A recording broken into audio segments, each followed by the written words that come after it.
gonna do what you're doing. What are you doing over there, man? What is this? Well, actually, I was thinking about making sure that I'm in a position mentally and spiritually to talk openly and clearly and connect. But you're doing it with fists, which I found interesting. It's like you're gonna talk openly, but you're gonna be strong about it. It's not like this. There's this thing that the meditation thing where you're just gently touching your fingers together.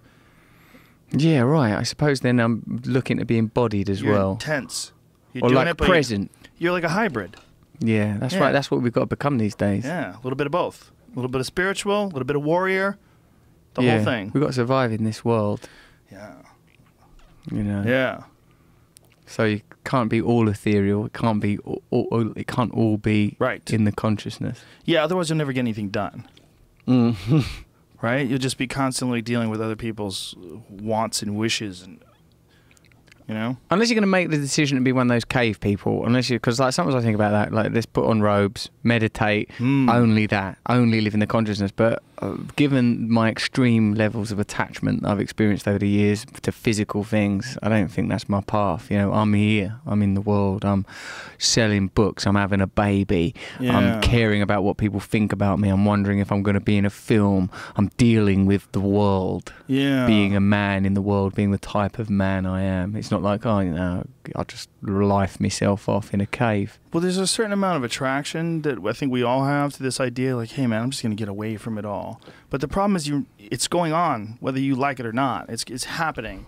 Like, even if you're not there, it's going on. So you should probably be there just to go, what is this? Yeah, what is this? Yeah. Even in Christianity, Christ says, in the world, but not of it. Yeah. You know, so like trying not to be defined and determined by other people's opinions of you, the systems and structures that are set up around you, particularly if you question those systems and structures and think, well, I don't trust that system, I don't agree with that.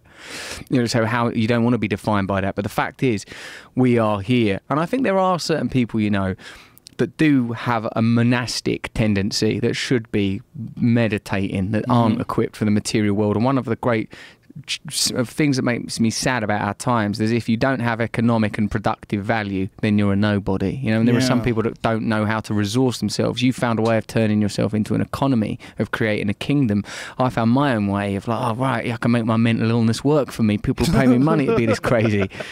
You know, but not everyone gets those kind of breaks or has that kind of skill set. Yeah, I mean, obviously there's some people that really do thrive on that monastic lifestyle. Have you ever seen, there's a Vice documentary on this guy. His name is Heinmo. He lives in I believe it's the eastern part of of Alaska. He's in this Arctic region. There's a Vice piece called Heinmo's Arctic Adventure. That's it. Arctic Refuge. Heimo. Heimo. Heimo Korth is his name. And this guy is he lives in the Elastic Arctic National Wildlife Refuge, 100 miles from the nearest human. And he lives there with his wife, and he lives in this little log house that he's sort of built himself, and he thrives up there. It's very strange because we're attracted to these people, like to just go, okay, what do you do all day, man? Like, what's your life like? And do you miss people? And he has like a VCR, and he plays old movies, and it's a fascinating thing because I think when you watch someone like that, you always run it through your head, like, could I live like that? Like, is this guy happier?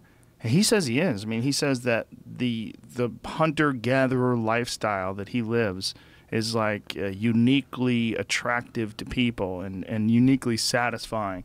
And it's something that we don't get in our everyday world. So we're never like completely even, whereas he is just running around fishing and hunting caribou and stuff. Well, we're fitting in with someone else's idea of what life should be. Yeah. The system within which most of us operate is not. This isn't what I would do if I had a free start. You know, I don't mean just personally me, Russell. I mean anthropologically. Yeah, we're designed to be nomadic tribes people. When my podcast that I do as a suggestion by you, I had on as a guest Yuval Noah Harari. He wrote that book Sapiens, and he does a lot of that anthropology stuff and says about like that, you know, look, we're designed to live in tribes of about 75 to 100 people, or at least that's what chimpanzees do. When they get bigger, there's normally a conflict and a separation and a splitting. That nomadic tribes would follow the food sources that were available to them. So in a way, if you can replicate that or get close to that in some way of your own, in your own life, it would make sense that it would make you happy. And like when you're saying that about the guy is 100 miles away from the nearest person, I thought there's people that live in suburbia that mentally are 100 miles away from the nearest person, that you just really, your life is you sit in front of a screen, you don't connect with people, you've not spoke to people for days. You know, I think about this when people make these desperate attempts to connect through. Dogging is a thing in my country where people meet up in lay-bys and just have anonymous sex, masturbating in public. Dogging. It's a uniquely British phenomenon, Joe. Dogging, that's right. I've never heard of this. Well, welcome to Britain. Dogging is people go to lay-bys, quiet lay-bys, and it's like, could be sort of suburban. It's a bit like swinging, you know, but it's like you pull up in a car with, you know, this is I've never done this, I'll just clarify. You pull up in a car with a partner. It could be, you know, I think it's a kind of heterosexual thing or homosexual. You can do it where, you know, wherever your persuasion is. There's particular places with particular people, and you know the lights go on and people jerk off, and you know you can have sex. And I'm sort of thinking these are desperate attempts to find some connection to nature, to sort of drop anchor and hit your primal self, to get into who you are, because you wake up and you've got to do your job and you've got a screen in front of you and you're a consumer and you're not living in the world anymore. You want some visceral experience. One of the things I get from listening to your podcast is like, oh, you're a person that's questing after with the, whether it's the archery or the DMT, looking for what is it that we're meant to be as humans. And I'm doing that in my own way, having unfortunately written off substances because of my stupid mistakes in my 20s. I can't go into the DMT ayahuasca world as much as I would like to, and like I want to find how is it that I be me in this world. And yeah, I don't think it is through isolationism. I don't think it's like, right, I'm going to try and get an island and fuck this, I'm not going to participate. I think it's like, right, what, you know, we are nature. We created this. This is a form of nature, our civilizations, our manifestations. But is it the best we can do? Can we change it? Can we pull back from what seems more than ever like some kind of apocalypse with, you know, your current president, no disrespect, and with our country, Brexit? It's sort of like a weird time of fracture and the manifestation of ugliness, stuff bubbling up. I feel it like dark, unconscious matter bubbling up. Man, I was in the airport traveling to here, and I was in New York, and like just the people that are working the line when you put your cases through, that people seem heavy and low, and like, because if you're British, Donald Trump just something that, you know, you kind of make jokes about and you hope that there isn't going to be a nuclear war, but he seems like a sort of a comic figure. But here I sort of sensed, oh, there's pain. Now I know there's a lot of people that obviously like him enough to have made him president of the United States, but I think even in those cases he speaks to a particular rage, something that wasn't being addressed, the failure of neoliberalism, the lies of the last 30 years of a kind of politics that was just about management and not about giving people truth.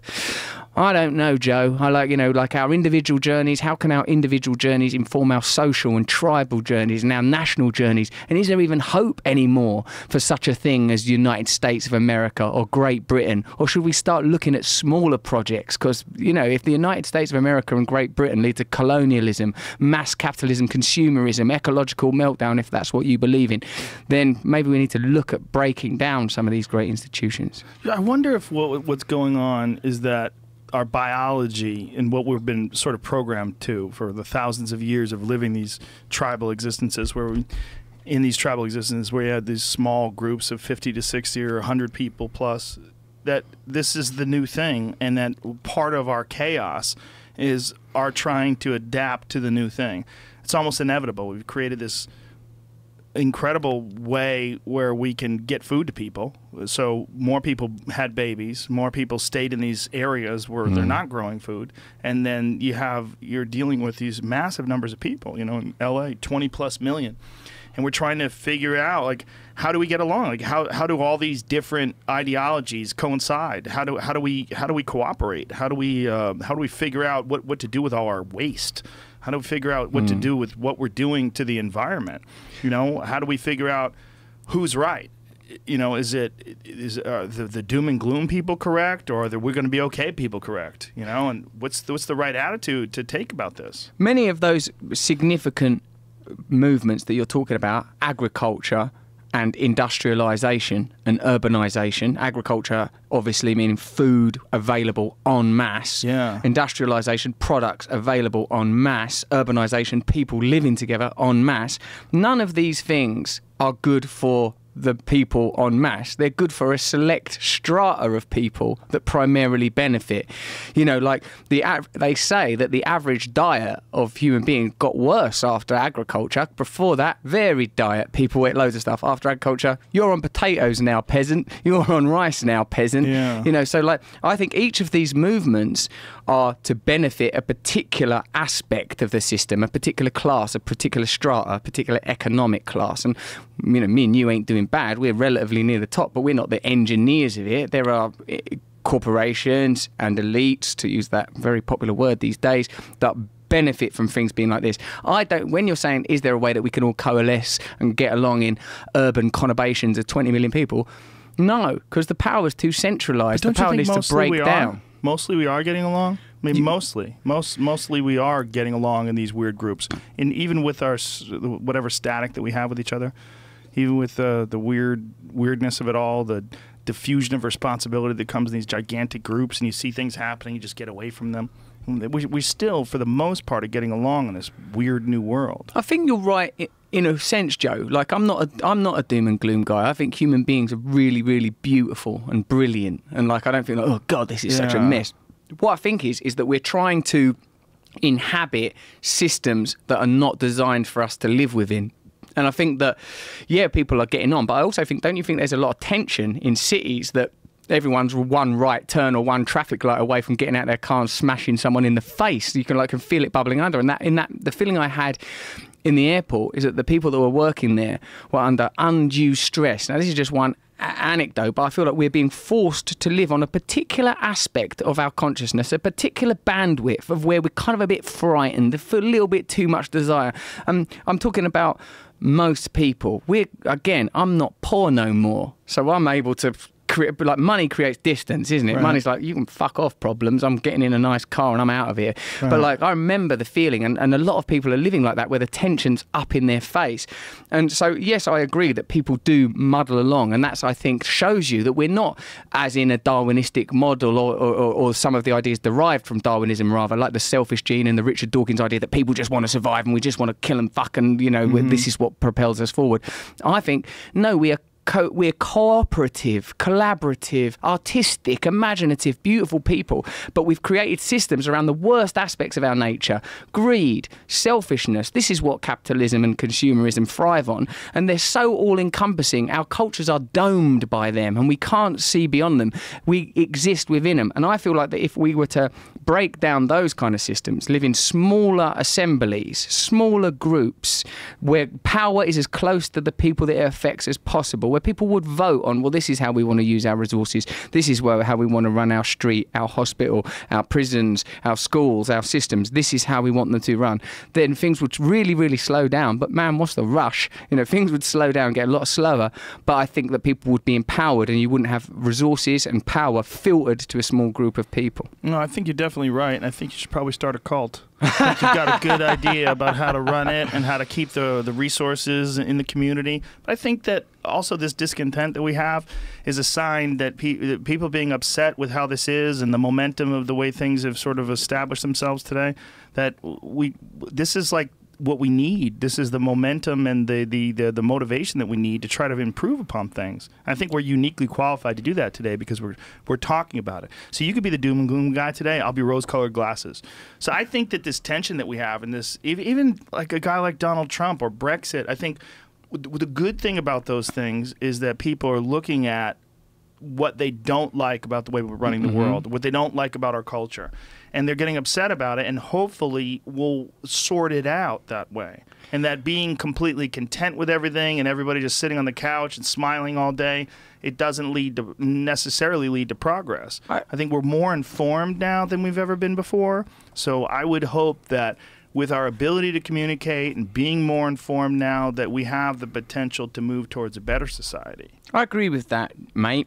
But I also think that what's important in the world is who has power, power being the ability to affect change. I'm not one of those people that I'm like, oh, I'm not like baffled by what happened with Trump. I feel, oh, there's an indication that a good many people feel extremely angry and disenfranchised, the same as Brexit in our country. And I recognise and I understand it. Similarly, I don't think, oh, wouldn't everything be zippity-doo-dah if Hillary Clinton was president of the United States? That was the way stuff was going. That's what the previous 30 years has been like in your country, my country. Managerial politicians with no vision. We've seen the failure of recent sort of like the kind of promises that were offered by administrations recently. I think that what Trump is, what Brexit is a big fuck you to the system. Like we want something different.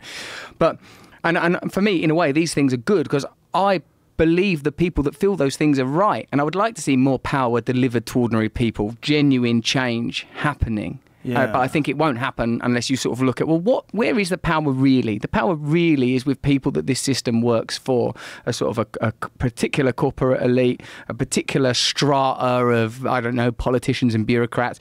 And I hope that what these sort of cataclysms of recent years lead to is devolution of power, new systems. Because even in the time that I've been in your country on this trip, Joe, you know, there's been that mad sort of massacre that, it's sort of, for me, and this tells me that this is a sick society. Not, you know, I'm not, oh, and Britain's wonderful, of course. You know, we went around plundering the world, but crazy.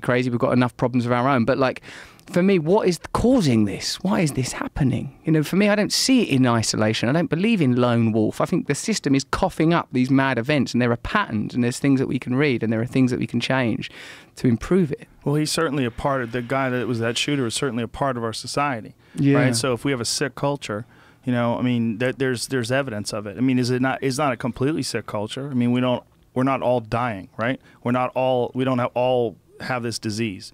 But some of us most certainly do. So this thing that you're saying, like that people looked at Donald Trump as a big fuck you to system, the tipping over the apple cart, I think that's absolutely what people were hoping for. And then there's a bunch of people that just love saying fuck you. There's a bunch of people that when fuck you is flying around, yeah, fuck you, they just get in it. Fuck you too, fuck you. And then you're seeing a lot of that with Donald Trump supporters as well. You're seeing people that they're looking for some excitement. They're looking for some fun. You know, you're seeing people that enjoy chaos. You know, maybe they're trapped in cubicles and they're just completely frustrated by this fucking grind, this day-to-day grind, like literally their soul being ground down on a cheese grater every day, being forced to stay under these fluorescent lights in this fucking small little box, dealing with human resources in the corporate environment.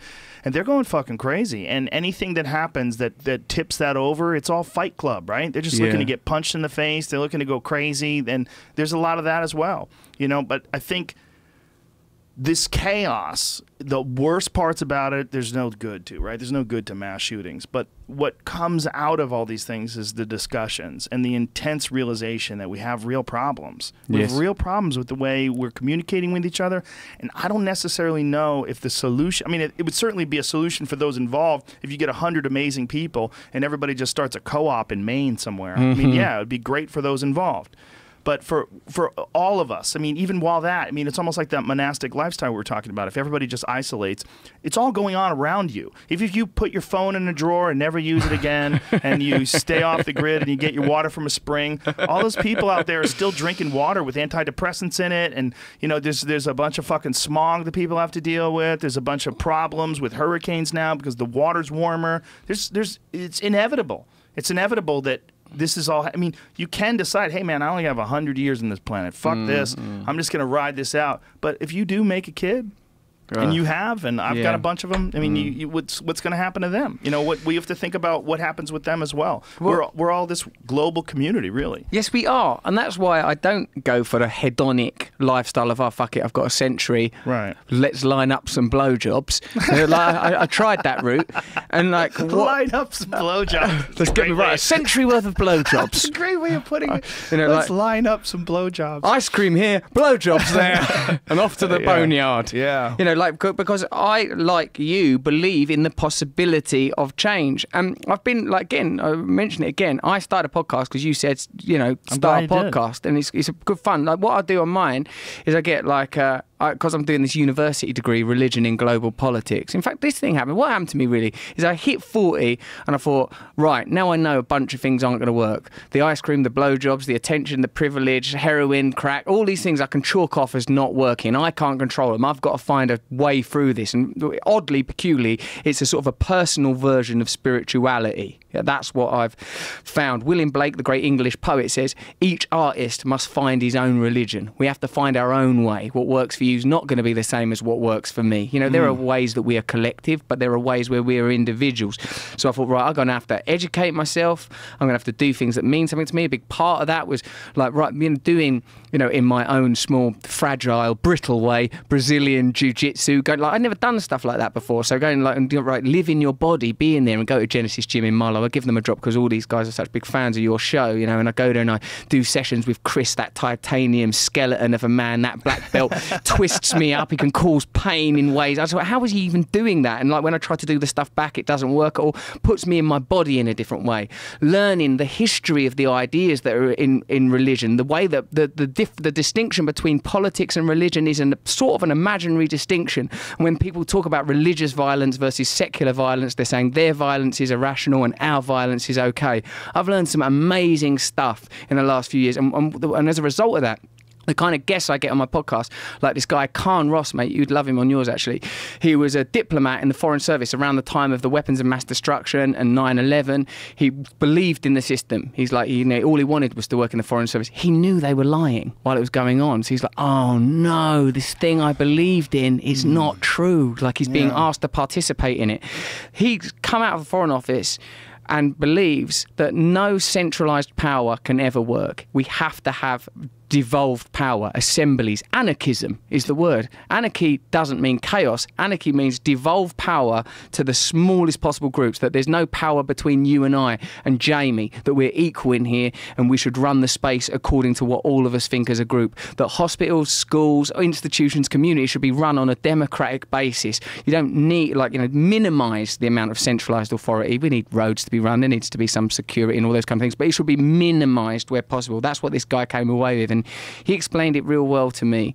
And what I like, increasingly what I think is that when you talk about that, mate, the cheese grater on the soul, that's the phenomena of the West. You know, that's what people in our countries are going through, is alienation. It's talked about, like, one of the things that another guest taught me about Marxism, that Marxist theory, the way that he criticised and broke down capitalism and how it operates, he wasn't just talking about the economics, although Marx was a great economist. He goes, capitalism will lead to individuals feeling worthless and meaningless because they'll just be cogs in a machine. It will break people's spirits, and that is what's happened. Because but it's not the only thing that's happened. Go on. It's also created incredible technology, medical innovation, all sorts of different ways that we can make the world easier. Do you think we could keep those things without the cheese grater soul, mate? Because I think we could. I think we could. We've got the stuff now. We could progress with it. We could have different, fairer ways of doing that. And people, like, I think people sort of kill that conversation too early because there's, you know, because it's working for enough people. Yeah, they're throwing out the baby with the bathwater. I think so. Yeah, that's what the whole thing of Marxism is the abandonment of capitalism. It's like, let's go this way. But, you know, you look at what happened when people adopted Marxism. It led to the death of millions and millions of people, as has capitalism in a lot of places. Well, you know, more deaths, but it's not reported in the same way. But I'm not saying that we all want to live in communist, you know, or the Soviet Union or China. Terrible, terrible things happen there. But that's what we always revert to. You know, we say, well, is it not possible that we could, for a start, they didn't do it properly. They ignored it. That's what everybody says, but no one's ever done it properly.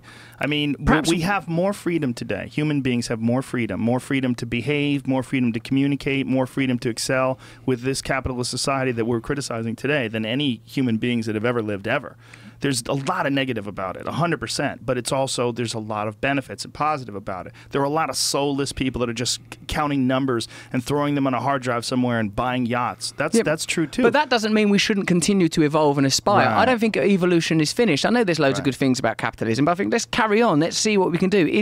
Could we be doing this better? I believe that we could. I believe that this has taken us about as far as it could go because of certain ecological imperatives and the spiritual thing that you deftly mentioned, that it's destroying the souls of a lot of people, and it's not necessary. Like, when is that? You know, what we were promised in the 50s, and the technological revolution will mean you'll work half an hour a day. You know, like no one delivered on that. People just went, oh, actually, you carry on fucking working, and we'll siphon the profit uphill. You know, we could have leisure-based societies, but I think that as long as there is a form of centralised power, people at the centre of that power will not share it. I think you have to go, all right, this community is going to be run by those people, this community is going to be run by those people, and that also solves a lot of the other problems that are defining our times. Of people seem to want different things. Some people want to say absolutely no homosexuality. Some people say we want total sexual freedom. Some people want, we want to live in what would be called a religious extreme way. Some people say atheist. Well, that can't exist under one banner, I don't think anymore. Yeah, but the problem with people saying no homosexuality is that they're deciding about freedom, the other people's freedoms to exist, for other people's freedoms to behave and to express themselves the way they want to. And the real problem with that is a lot of the people that want to control other people's freedom, they're really, the reason why they're doing is they're trying to suppress their own urges and desires. You're completely right. One of the things I'm most interested in is how much of our activity is unconscious activity. Oh, so much. We're doing things, we don't know why we're doing it. The book here that I'm promoting, Recovery, I've written this book, it's my version of the 12 Steps. I read some of it last night. You're in it? Yeah. The 12 Steps is a journey from unconsciousness to consciousness. That's what it essentially is. You'd unconsciously pursue pleasure, you unconsciously pursue patterns because you don't know you're doing it. If you're a smackhead or a crackhead like me, eventually it gets you into such trouble you have to address it. But most people hover along on the cheese grater level, lives of quiet desperation, never realising, hang on a minute, it is possible to be happy. It is possible to be contented, move towards nature. You are yourself doing it. You're going, right, this is what I'm good at, this is what I'm doing. I know the way you run your life. You don't want no one telling you what to do. You don't want to compromise. You want to learn all of this fascinating stuff and fulfil yourself. You don't want to be like, so you've created a road for yourself to do that, but not everybody can, and more people could. And I think there'll always be resistance, there'll always be corruption, because it's in me. Like, I shouldn't spend another second condemning Donald Trump, because I've got an arsehole in me. I'm a greedy person that wants attention and wants people to love me and buy my book and take care of my interests. But your introspective thinking has led you to stop that path. I mean, that's essentially you saw the flaws in hedonistic behavior and you hit the pause button. And you're thinking about it. And that's very attractive to people because we all see that in ourselves. You know, and when you talk about like what I do and what I've done, the most important thing that I've ever done is surround myself with people that I love. Like I have a really good group of friends and interesting people. And that leads to more, like they find more interesting people. It branches out and spreads out. And then people listening to this, they become like-minded. They pursue their happiness. They pursue their actual desires. What interests them? Like what they would like to do for their career, for their life, for their craft. Like, what do you enjoy? Like, find that thing. Surround yourself with like-minded people. And I think we all get fuel from the people that we're around. And it's one of the most underrated aspects of being a person in a community is if you're around a bunch of ambitious people who are creative, who are open-minded and honest, you are inspired by that and you seek to have like-minded thoughts. Yeah, you're right about that. I think that's another one in the column, the against column, for disappearing into the cave and being a hermit or a monk or whatever, because I heard someone say we exist in dialectic, which means we exist in relationship and conversation with one another. Who are you without other people? You're nobody in an aluminium capsule floating through space. What does your personality matter? You're nothing. Yeah. You know, so you're right about that. You know, that we exist in these relationships with one another. And I suppose what I have sought out is to connect with people on the level of the damage, on the level of the wound, on the level of the vulnerability, not in a pessimistic, let's, you know, wring ourselves out into the gutter way. No, let's recognise that we're flawed, but that together we can create supportive, compassionate, loving communities. And for me, the starting point for that is a life that is predicated on spirituality as opposed to materialism. It's predicated on what my consciousness does when I stop thinking, what my consciousness does when I meditate. Now, I don't have the advantage of the DMT experience in the ayahuasca. I'm fascinated by it, listen to it a lot. Why don't you try Kundalini? You know, because I do that. Well, have you ever had any sort of psychedelic experience through doing Kundalini? Because the people that I know that are really into it, they say that they can achieve, people that I know that have done DMT, I'll say they can achieve the same sort of states. Wow. With Kundalini. Well, Yeah. they're doing it well. Kundalini is one of the things I believe in. This particular tattoo up my finger by Mark Mahoney of Shamrock Tattoos, Los Angeles, is the Kundalini Serpent as drawn by Carl Jung, one of the great early figures of psychoanalysis. That the fire in the belly, the animal energy of survival, the energy of creativity, the serpent energy, the reptile energy that's deep in our DNA when we were lizards, when we were creatures that crawled on our belly and lives in us still, can be coronated. The serpent, the snake within, can become crowned. It can become royal. Your animal desires can become royal.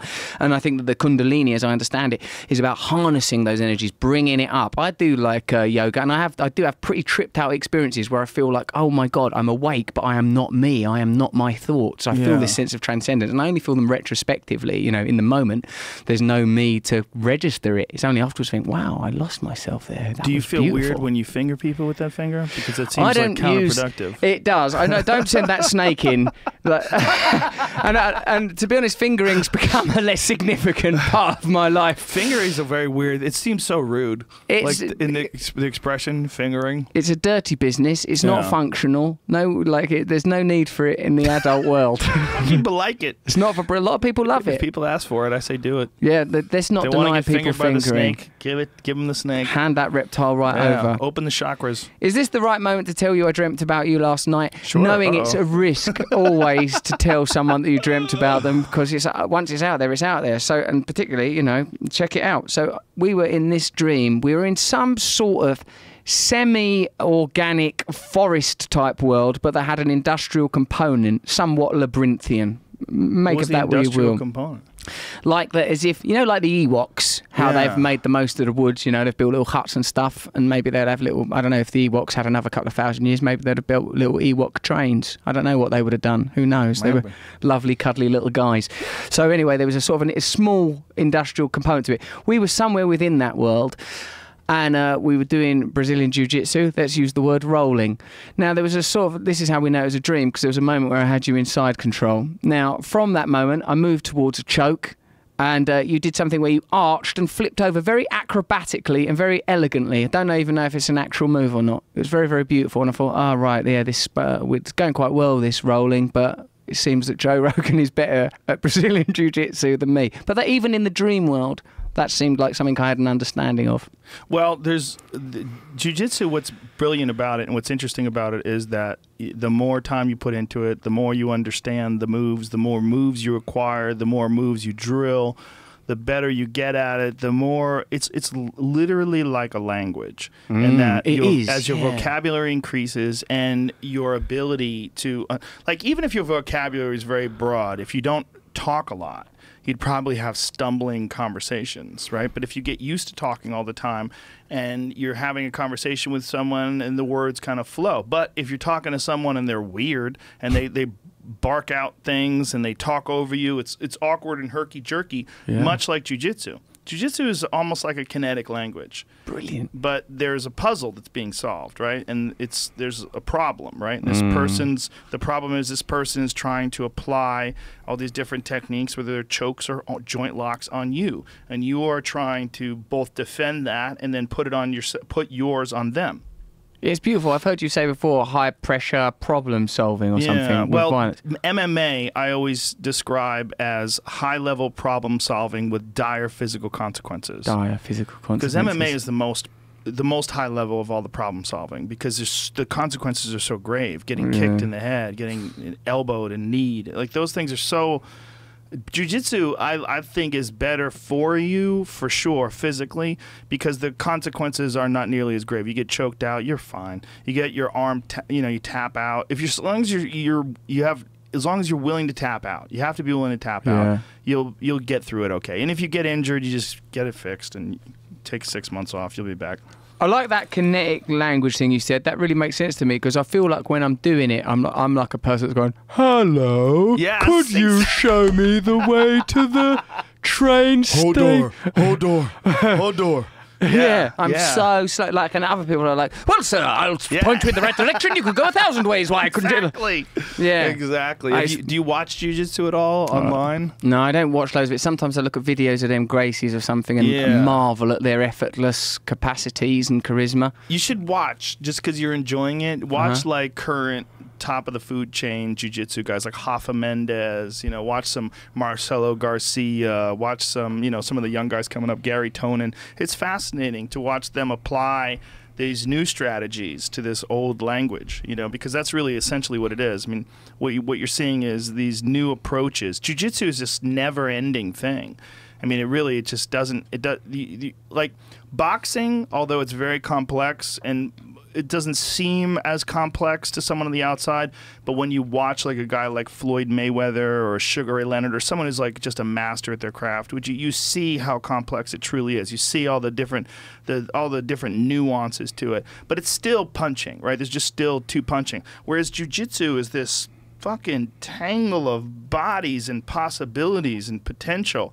And there's so many different ways to approach it. There's people that are chokers, there's people that are arm lock guys, there's people that they like to get you with their legs, they're triangle people, and they all have their own little way of approaching this conversation. So you've learned a few sort of grammatical pathways through that kinetic language and think, right, I'm going to master that particular area. So watching videos online is like watching a video of Alan Watts talking. You go, oh, okay. Or Terrence McKenna or Timothy Leary or whoever it is that you think is fascinating. You hear them talk and it develops new pathways and possibilities for your own thinking.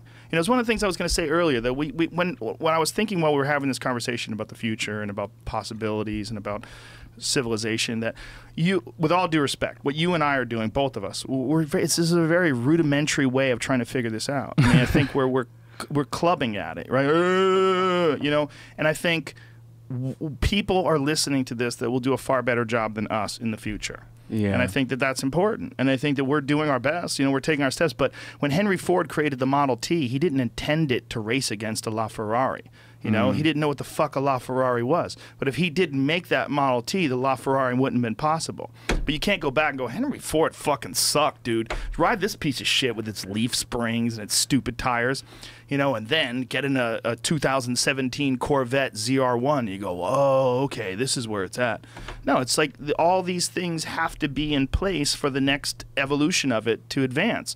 And I think where we're looking at today with our society is we're hoping that there's a solution out there. But there's a solution, but it's goddamn slow, just like all evolution. It's goddamn slow. It's faster than single-celled organisms to a giraffe, but it's still fucking slow.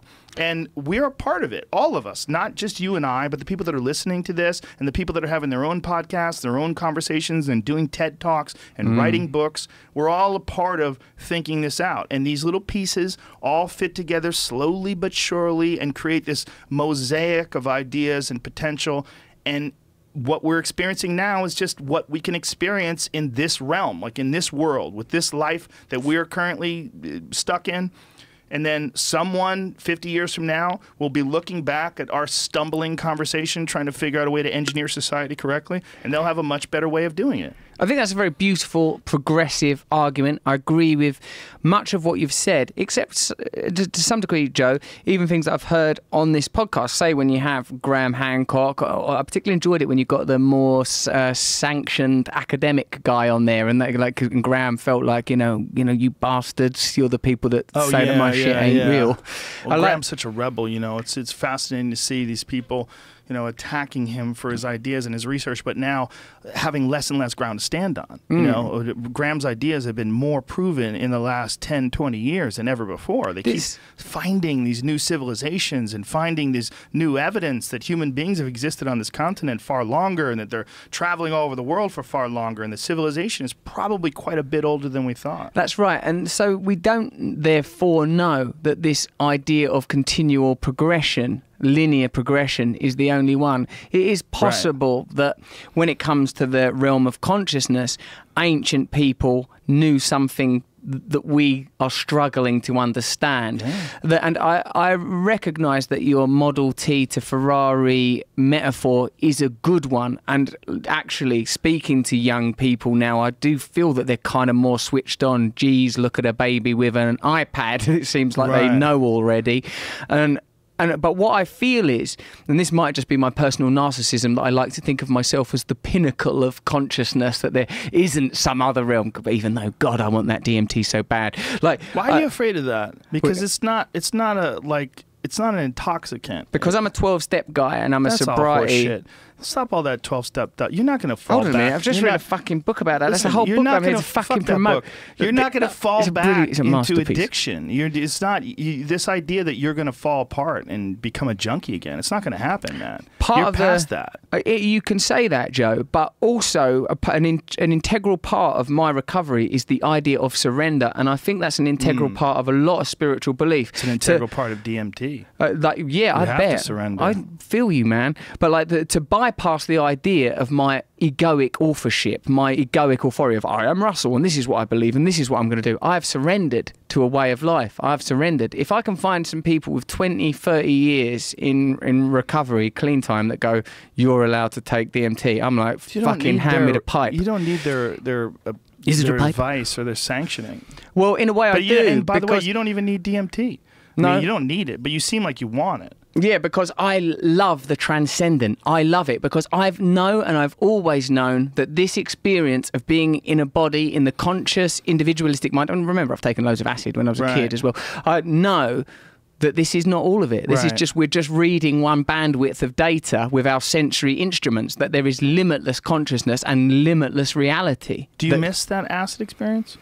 Yes. I do. Yeah. I love it. I love it. Is the concern that if you fell into it, like whether it was mushrooms or whatever it was, that if you fell into that experience again, that it would lead you in a downward spiral of addiction?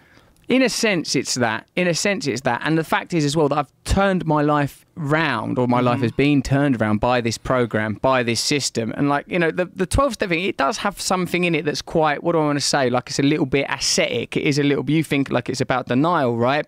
But the reason that I've written this book, this interpretation of 12 steps, is because I think it's a masterpiece. I think it's a masterpiece at a time when people are struggling with ideologies, at a time when people are struggling with religion because the bad things about religion are so obvious, the bigotry and the violence, those things are so clear to us, even though there are many, many beautiful things about Islam and many beautiful things about Christianity.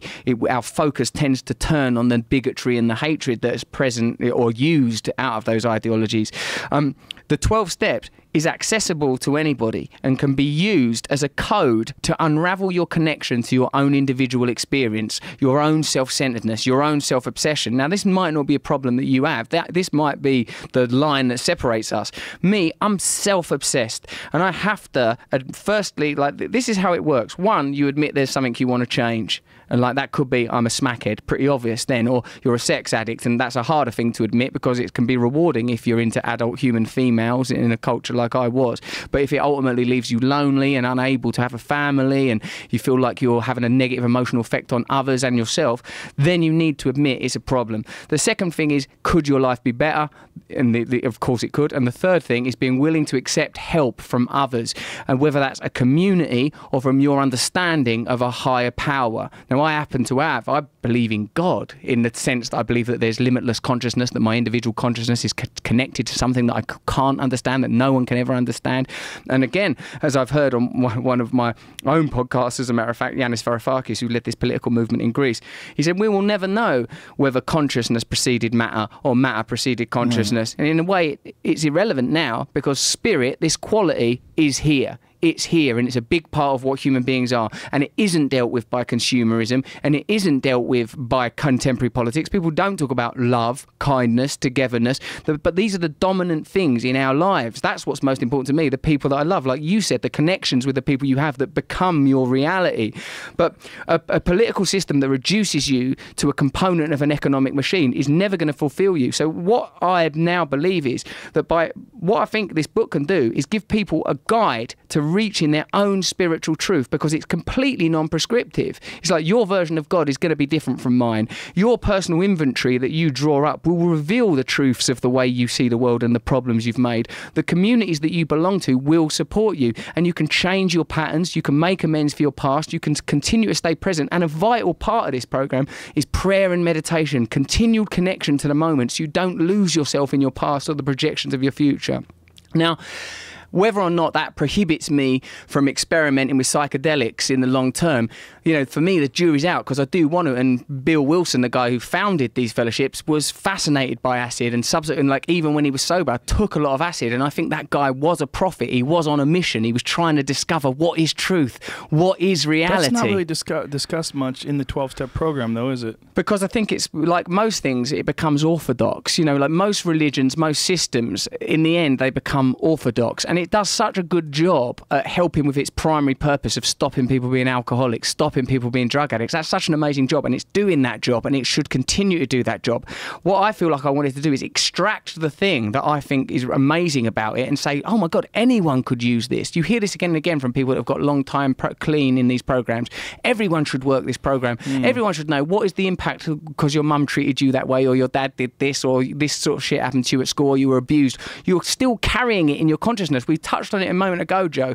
If you're, like I say this, you don't choose between having a program and not having a program. You choose between having a conscious program and an unconscious program. If you're not working in a conscious program, you are being worked by your unconscious program. This is what I do if a man makes me feel intimidated. This is what I do if a woman makes me feel like I'm important. This is what I do if I have a bad day. Program, program, program. The program of your class, the program of your school, your family, your culture, your time.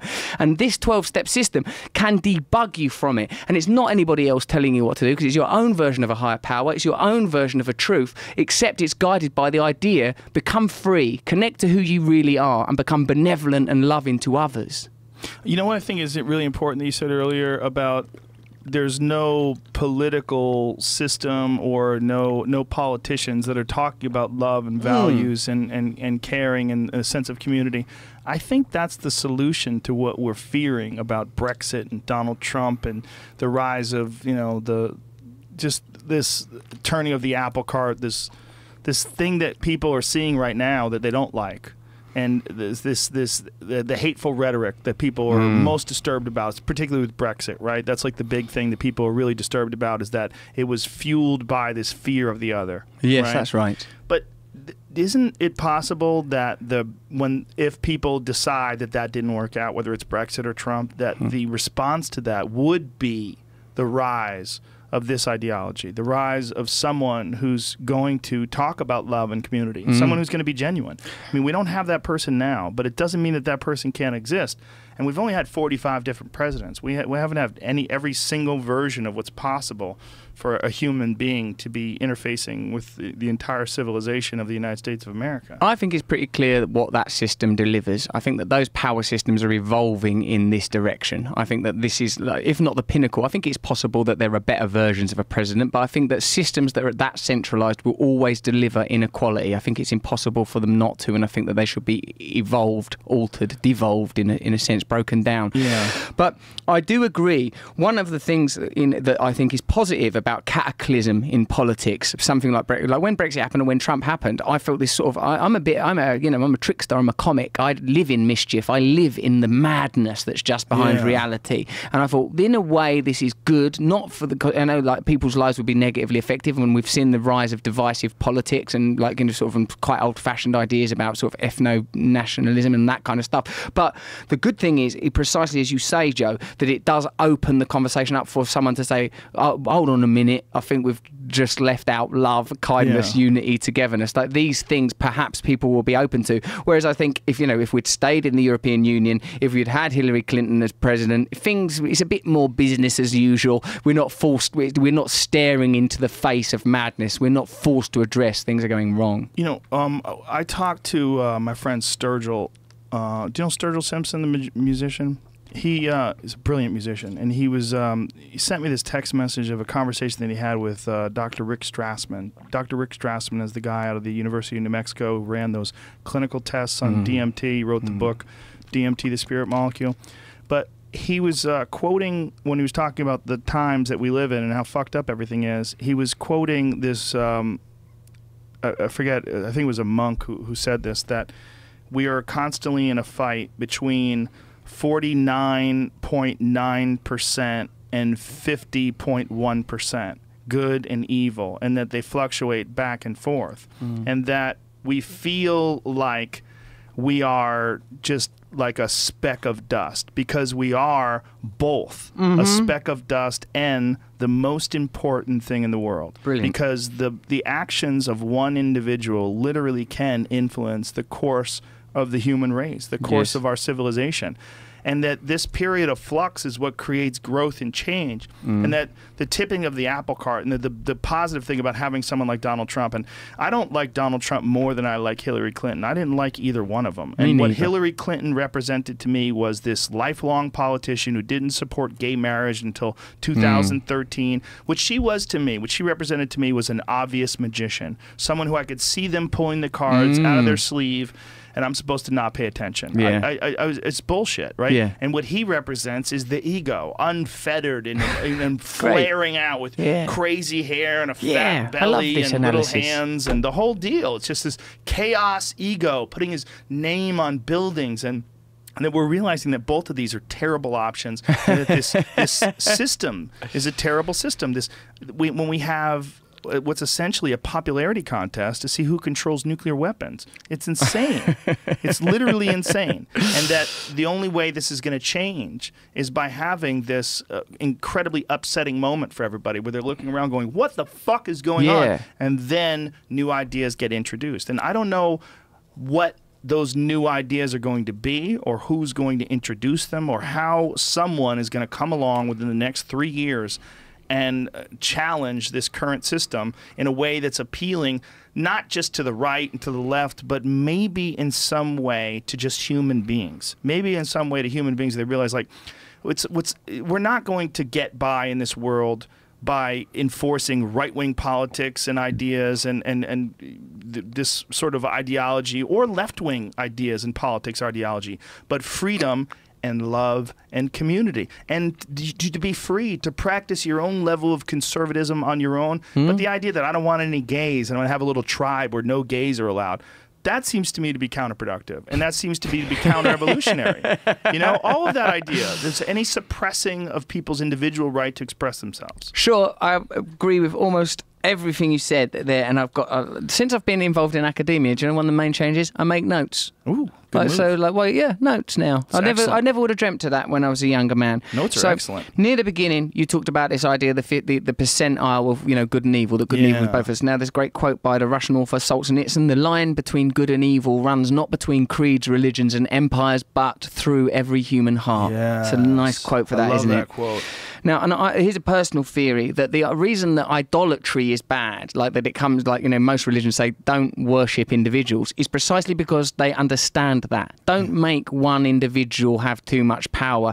Even now, historically, we know that Gandhi had skeletons in the closet. Great Gandhi, this wonderful, great hero of bringing down the British Empire, bringing about freedom. You know, although interestingly, Gandhi said, there's no point us kicking the British out of India and then replicating their systems. This is a country of 70,000 villages. These 70,000 villages should be autonomous, run on their own craft economies, trade with one another only in excess. So, like, he was trying to get, like, important ideas out there. But like your great civil rights leaders, Malcolm X, Martin Luther King, these are men that had flaws. Malcolm X did prison time for unusual shit. You know, Dr. King, you know, extramarital stuff. People are not perfect. They're great heroes. They're pioneers. All people are people. So we have to change this. What I think is that we can't have a popularity contest to decide who's in charge of nuclear weapons. These kind of systems need to be devolved, because it's mental. We know that. I agree with your analysis of Hillary Clinton and Donald Trump entirely. I think that the reason that you have a mad option like Donald Trump being successful is because people had had enough of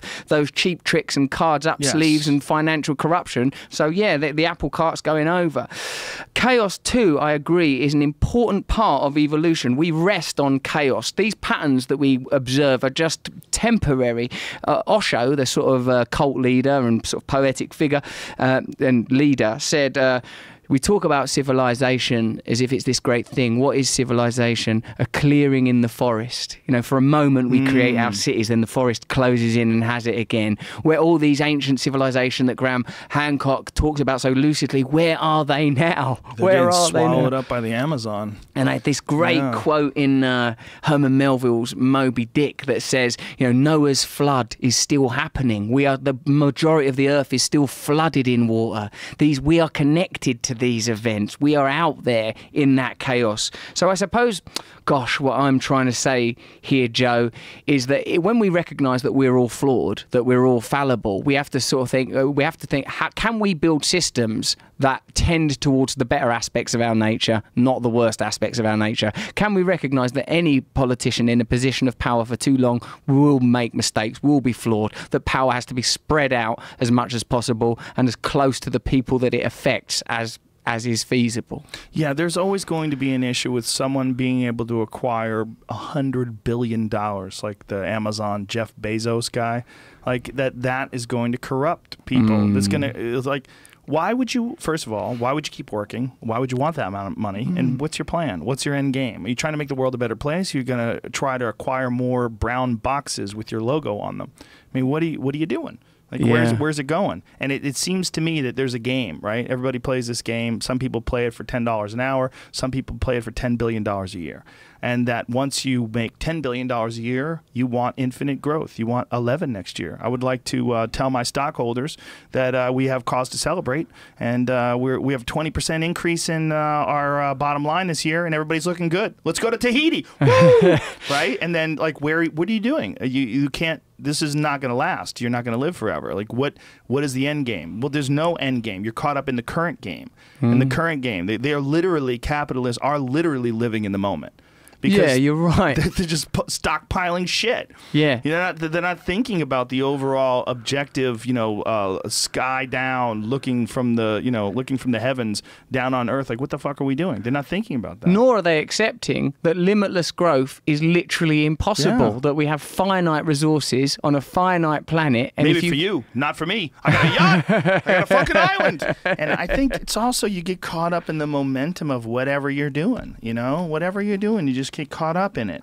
And if you're doing something and you're trying to get better at it, whether it's make better paintings or acquire more wealth, like these are quests, and you try to get better at these quests, and that's a real issue with human beings. And I think it has evolutionary roots.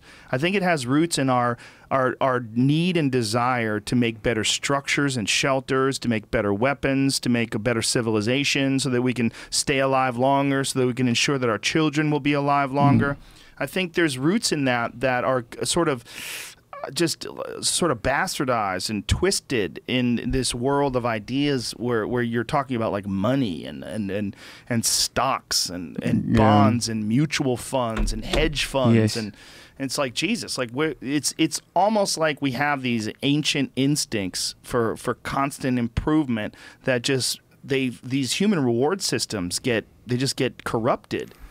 My theory on this idea is that we have biochemical drives, as you have just described, that compel us to move forward and to survive. But we also have a culture that's continually stimulating fear and desire in order to cast us in a particular economic role, that of consumer. And the reason that I believe that this program, and indeed this book, are important is because it is a code to awakening, a code to becoming conscious. And once you are conscious, you aren't beholden to the same systems. So much of our behavior is a result of what we don't know about ourselves. We are motivated, we're trying to fulfill ourselves because there is that biochemical imperative to get more, to survive, which as an addict I experience and have experienced in extreme. Sex till there's no more. Getting out of my head till it's inconceivable that I could do that anymore without killing myself, wanting status and power and prestige. See, the reason that I think this system works outside of addiction as it's currently recognised is I've had to work it in all sorts of ways. Once I got rid of drugs, I got obsessed with sex. Once I get a handle on sex, I start being obsessed with what other people think of me, power, fame and money. And what I'm continually recognising is none of these things can be fulfilling if you're not connected to who you really are. That can give you a moment. Then you're free to pursue your art or your creation of structures in a conscious way. You're not doing it because you feel unconsciously a bit worthless or a bit crap or like it might fulfill you. It becomes pragmatic. Do you also feel that like less concentrating on yourself and less being self-obsessed has allowed you to have more open communication with other people and more healthy like back and forth fulfilling communication with other people, which literally makes you happier, whereas you thought that being obsessed with yourself and being obsessed with success and adulation or sex or whatever those other things were that you were obsessed with was going to fulfill those needs, and they weren't. But that community Yes. and bonding and I mean that's a big part of jiu-jitsu as well, man. It's a big part of big part of jiu-jitsu. It's like we're a family.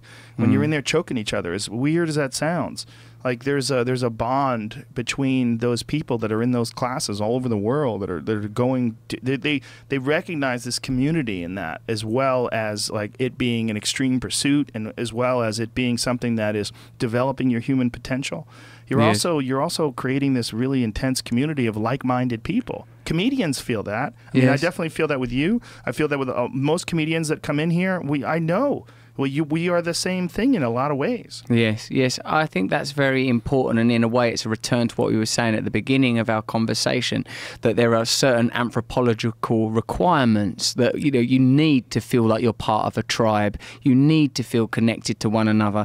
And in my very limited pop in there once a week experiences of BJJ, when I've like done classes with other people instead of just the one-on-one with the instructor, because he looks after me, do you know what I mean? He's delicate because he's brilliant. But when it's with like other people that are a similar beginner level, there's moments of real intensity within it, but afterwards a sense of fraternity and love and closeness and like some stuff that I'm not familiar with. I'm not used to being close to men in that kind of way, and it's amazing and beautiful and probably very, very natural and important, and a side of my life that I didn't explore, because I did download the myth of our time, that you are an individual and you carve your own way in this world, and what's important is your power, your ability to affect change on others, your ability to sleep with women, the adulation of others. And as I've got older and having experienced a degree of it, I recognize, it's not real, it doesn't work. And simple things, connection and community, have become more and more valuable to me. But it's an ongoing thing, because if you said the percentage is so close. When I got involved recently in a campaign, like I got involved in a campaign to save a housing estate a couple of years back. Like these women asked me to help them. Our estate's going to get turned into commercial flats. We're all getting evicted. We live here with our families. I backed their campaign. I got them on the TV. This corporate power backed down. And it was amazing, because like ordinary people, ordinary families beat, it was like the rebels beating the empire. It's like an amazing achievement of those people, but my ego liked it. I am the power, I am the power. Fed back into it, so like I see it as an ongoing thing. Like that my life now is, how can I convey ideas that I think will help people in a way that is accessible? How can I be useful? And knowing that my role in this is to make sure that I don't slip into the egomania again, because I would love to be a cult leader on some days. But thinking about it though, and being aware of it is one of the most important steps, because like we're all a work in progress. I mean, there's no perfect person out there. They don't exist, and we've already discussed this kind of ad nauseum. Right? I mean, I'm a work in progress. You're a work in progress. I never met anybody who wasn't, and I never met anybody who doesn't vacillate at least a little bit. Where some days you're better than other days, and those days where you're not as good, you feel uncomfortable about it, and those would lead to better days. When you find yourself slipping, those slipping moments are actually critical, because they give you some self-awareness. You realize, well, I fucked up. I yelled "fuck you" out my car window when I shouldn't have, or whatever it was. Well, again, this system is what provides you a way out of that. Like the recovery system, this 12-step system, is that you would not rely on one person to be perfect. You recognize everyone is fallible, but together as a community we can start to have better objectives. And in an instance, like I fuck up all the time, but the step 9 and step 10 are about making amends when you make a mistake. Like, so I would now I literally do this. If there's a moment where I shout "fuck you" at somebody, or I go shuffling back a day later, go, listen, I did this thing where I said "fuck you." That was wrong of me. That must have affected your feelings. I'm very sorry. It's hard to find someone in traffic though. You got to find that guy that you yelled "fuck you" at. Yeah, I try and do it real quick. you've got to move fast. Yeah, and a lot of my "fuck yous," maybe it's on a phone call, or maybe it's in a shop or whatever. Yeah, Like, I mean, in a way, it's about, I suppose, becoming a benevolent force in this world. If I tend towards that better 50.1% as opposed to the 49, then I'm becoming a progressive agent or a benevolent agent as opposed to another person intoxicating the pool. I think it's a microcosm of what we were talking about earlier about society itself, is that one day in the future, look, the way we behave today is light years past the way they behaved during the Inquisition. I mean, and in the future, I imagine, especially today, because people have so much access to the way other people behaved, we have so much data on just written words, listening to people talk in podcasts and speeches and watching videos. There's so much more data than there ever was available 100, 200, 1,000 years ago, that in the future, we're going to have a much better way of communicating based on the learning and growth if we survive, right? And I think that's the same thing with you and I and everybody listening to this as a human being. If you continue to grow and you don't fall into all these traps, as time goes on, you will be a better version. It's slow and it's fucking brutal and it's painful sometimes because it's just, you feel like, God, why don't I have my shit together? You know, I mean, and I was saying this about Donald Trump, like someone was writing off Donald Trump, like he's never going to learn, you know, he's who he is. I'm like, do you just stop learning when you're 70? Like, it's 70, that's it, it's over, there's no more data's getting in there. Well, I don't know. I mean, maybe Donald Trump could have a revelation one day. You know, maybe Donald Trump could realize the error of his ways and the way he communicates is you know, he's causing more problems than he's fixing. You know, maybe he'll be aware, not even to point him out, because it's just, he's just one of us, right? Yeah. To all of us, that I think we're all slowly, brutally piecing this thing together, and hopefully we're better at it than we were a week ago, and hopefully we're better at it than we were 6 months ago, and that it's going to continue. Well, that feels like the general tendency in my own life. Does it feel like the general tendency in your life? Absolutely. And you know, one of the things that's helped tremendously is this podcast. Being able to have these long 3-hour conversations with people, you sit down and talk to them with no distractions, it doesn't exist anywhere else. It doesn't exist in nature. Someone said this to me. They said, you know, you always say on your podcast that you just try to have a conversation. He goes, but who the fuck has these kind of conversations? Well, you just sit down and stare at each other and talk for hours at a time. I'm like, yeah, you're right. I mean, it is just a conversation still, but you're right, is that it's sort of an accelerated form of it. It's like if you know, you could kind of apply it to everything else. If you spend enough time doing it, you know, you're going to get better at it, and you're going to, a lot of the podcast is thinking, right? And it's examining your own behavior and examining the way you interface with other people. And I do more of that than I ever have before. What do you want to change about yourself? Just keep going the same way I'm going. Get better at being nice, get better at being honest, get better at being loving. I mean, it sounds all hokey, hippie bullshit. No, it sounds good. It sounds this is what it is. Yeah, I want to be nicer. I want to have better relationships with my friends, better relationships with my family, better relationships with people that I don't even know that I meet. I mean, I just want to interface with the world in a more positive way. I think one of the most important things to realize is all the interactions that we have with each other are dependent upon two individuals or more, right? But it's you and whoever you encounter. Yeah. And the way you encounter them is going to change the way they behave to you. And everybody always wants to put it off on the person who behaved a certain way to them. And in some ways, you're right. But in other ways, your reaction is completely dependent on your own way of approaching it, and your reaction may change the way they react. You're completely right. Yeah. Like if throwing a ball against that brick wall, it will bounce back a certain way. But if that became a softer surface, or indeed a furry wall, to quote one of my own films, then it would bounce back in a different way. So this is another thing that's in the program: the necessity for forgiveness. Yes. That if you instead of blaming your past, blaming other people, you come to a point of forgiveness. This creates the sort of the nexus for change. As long as you're like, oh, that person felt me up when I was a kid, or my stepdad wasn't a loving figure in my life, as long as I hold on to that belief, I'm trapped by it. Right. The minute I say, I relinquish that now, it's not happening anymore, I'm willing to move forward, that's another human being, they were doing the best they could, suddenly you're liberated and your path changes. Now, Joe, when you were saying just then, mate, about like wanting to help more people, do you have any particular projects that are specifically about that? Obviously, this podcast is a tool for education, but do you have anything that's specifically like, right, I'm going to do this thing, like, I don't know, take in martial arts into communities type stuff? No. Well, don't you think you'd be really good at that? If I had more time. I don't have enough time to do what I'm already doing. You know, I mean, in terms of like just sheer numbers of hours in the day. And I think I can't just work, because if I just work, my work won't be any good. I mean, you have to live. It's one of the most important things about stand-up comedies. You can't just do comedy. You have to do other things. And this is something that took me a long time to figure out. Like, you can't like, you ever see a lot of comics, they just start talking about like airline travel and hotel rooms, and because their life is airline travel. That's your life. Yeah. And they can relate to it, so that's what they talk about. Well, that to me is a failure of gathering research. Yes, yes. I mean, it's life, right? But your life has to, I think, in order to have like a continual body of work. Like you can't just constantly talk about airline travel. You've got to have input. You've got to have input. I'm very conscious that my thing at the beginning of this was about airline travel and the low frequency anxiety I experienced in airline workers. It certainly wasn't a comedic bit, but it was cultural analysis and did to a degree reveal that I'm in the middle of a press junket and that's my life at the moment. I could just as easily have told you about bees. I'm a beekeeper. I've got bees, all right? I swim in the river. Do you have a bee? I have experiences. You have several. It's not just one bee. I'm not keeping one bee. Keep one bee and That's see if bullying. it works out. Because if one bee doesn't work, you're like, fuck this bee. I'm free. That's it. That's like responsibility to do. If no, I'm 60,000 bees, I'm not taking their honey or anything like that. But it does. Yeah, you're right. It's giving me insight. What's your stand-up comedy then? What is it currently?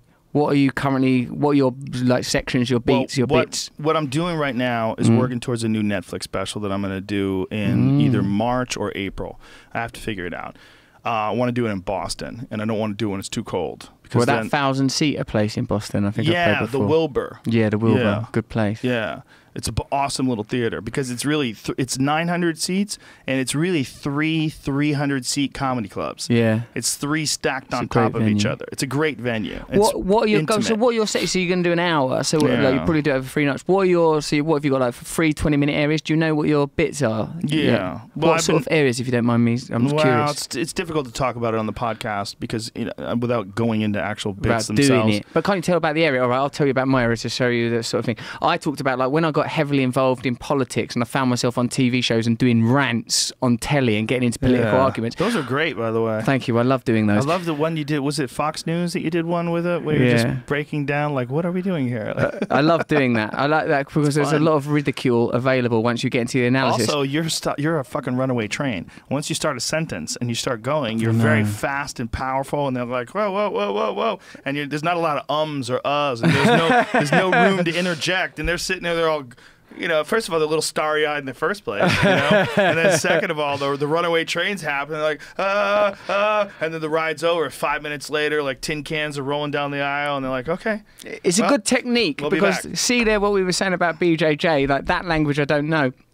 The other language, the language of comedy, it's a language I've worked on. Yeah. So one of my techniques is never create space. Give them no room. Space. That's Jujitsu, by the way. That's Jujitsu, no space. Jujitsu, no space. Smush. See, if you take the actual Jujitsu out of it, I'm brilliant at Jujitsu. Yes. It's just the actual physical contact, holds, locks and chokes I struggle with. Jujitsu shows itself in all forms. Oh, yes. It's in everything. That is true transcendence, to find one universal language, one universal myth, one mind, one consciousness, one love. Yes, know the way broadly and you'll see it in all things. All right. Miyamoto Musashi. That was pretty good, Book Joe. of 5 Rings. Just drop that in there, Chinese philosophy or something? It's Japanese. It's my tattoo. That's Musashi there he is. on my arm. What is he, some sort of master? He was a samurai that was, he was a ronin. He was during the time where, you know, the samurais roamed the earth and got into these one-on-one sword fights, and he killed 62 men in one-on-one sword fights. That's a life, isn't it? Bad motherfucker. He wrote an amazing book on strategy in life, and one of the things that he emphasized in that book is that a real warrior must be balanced. You must be good at art and calligraphy and poetry. That's good. You can't have any holes in your game.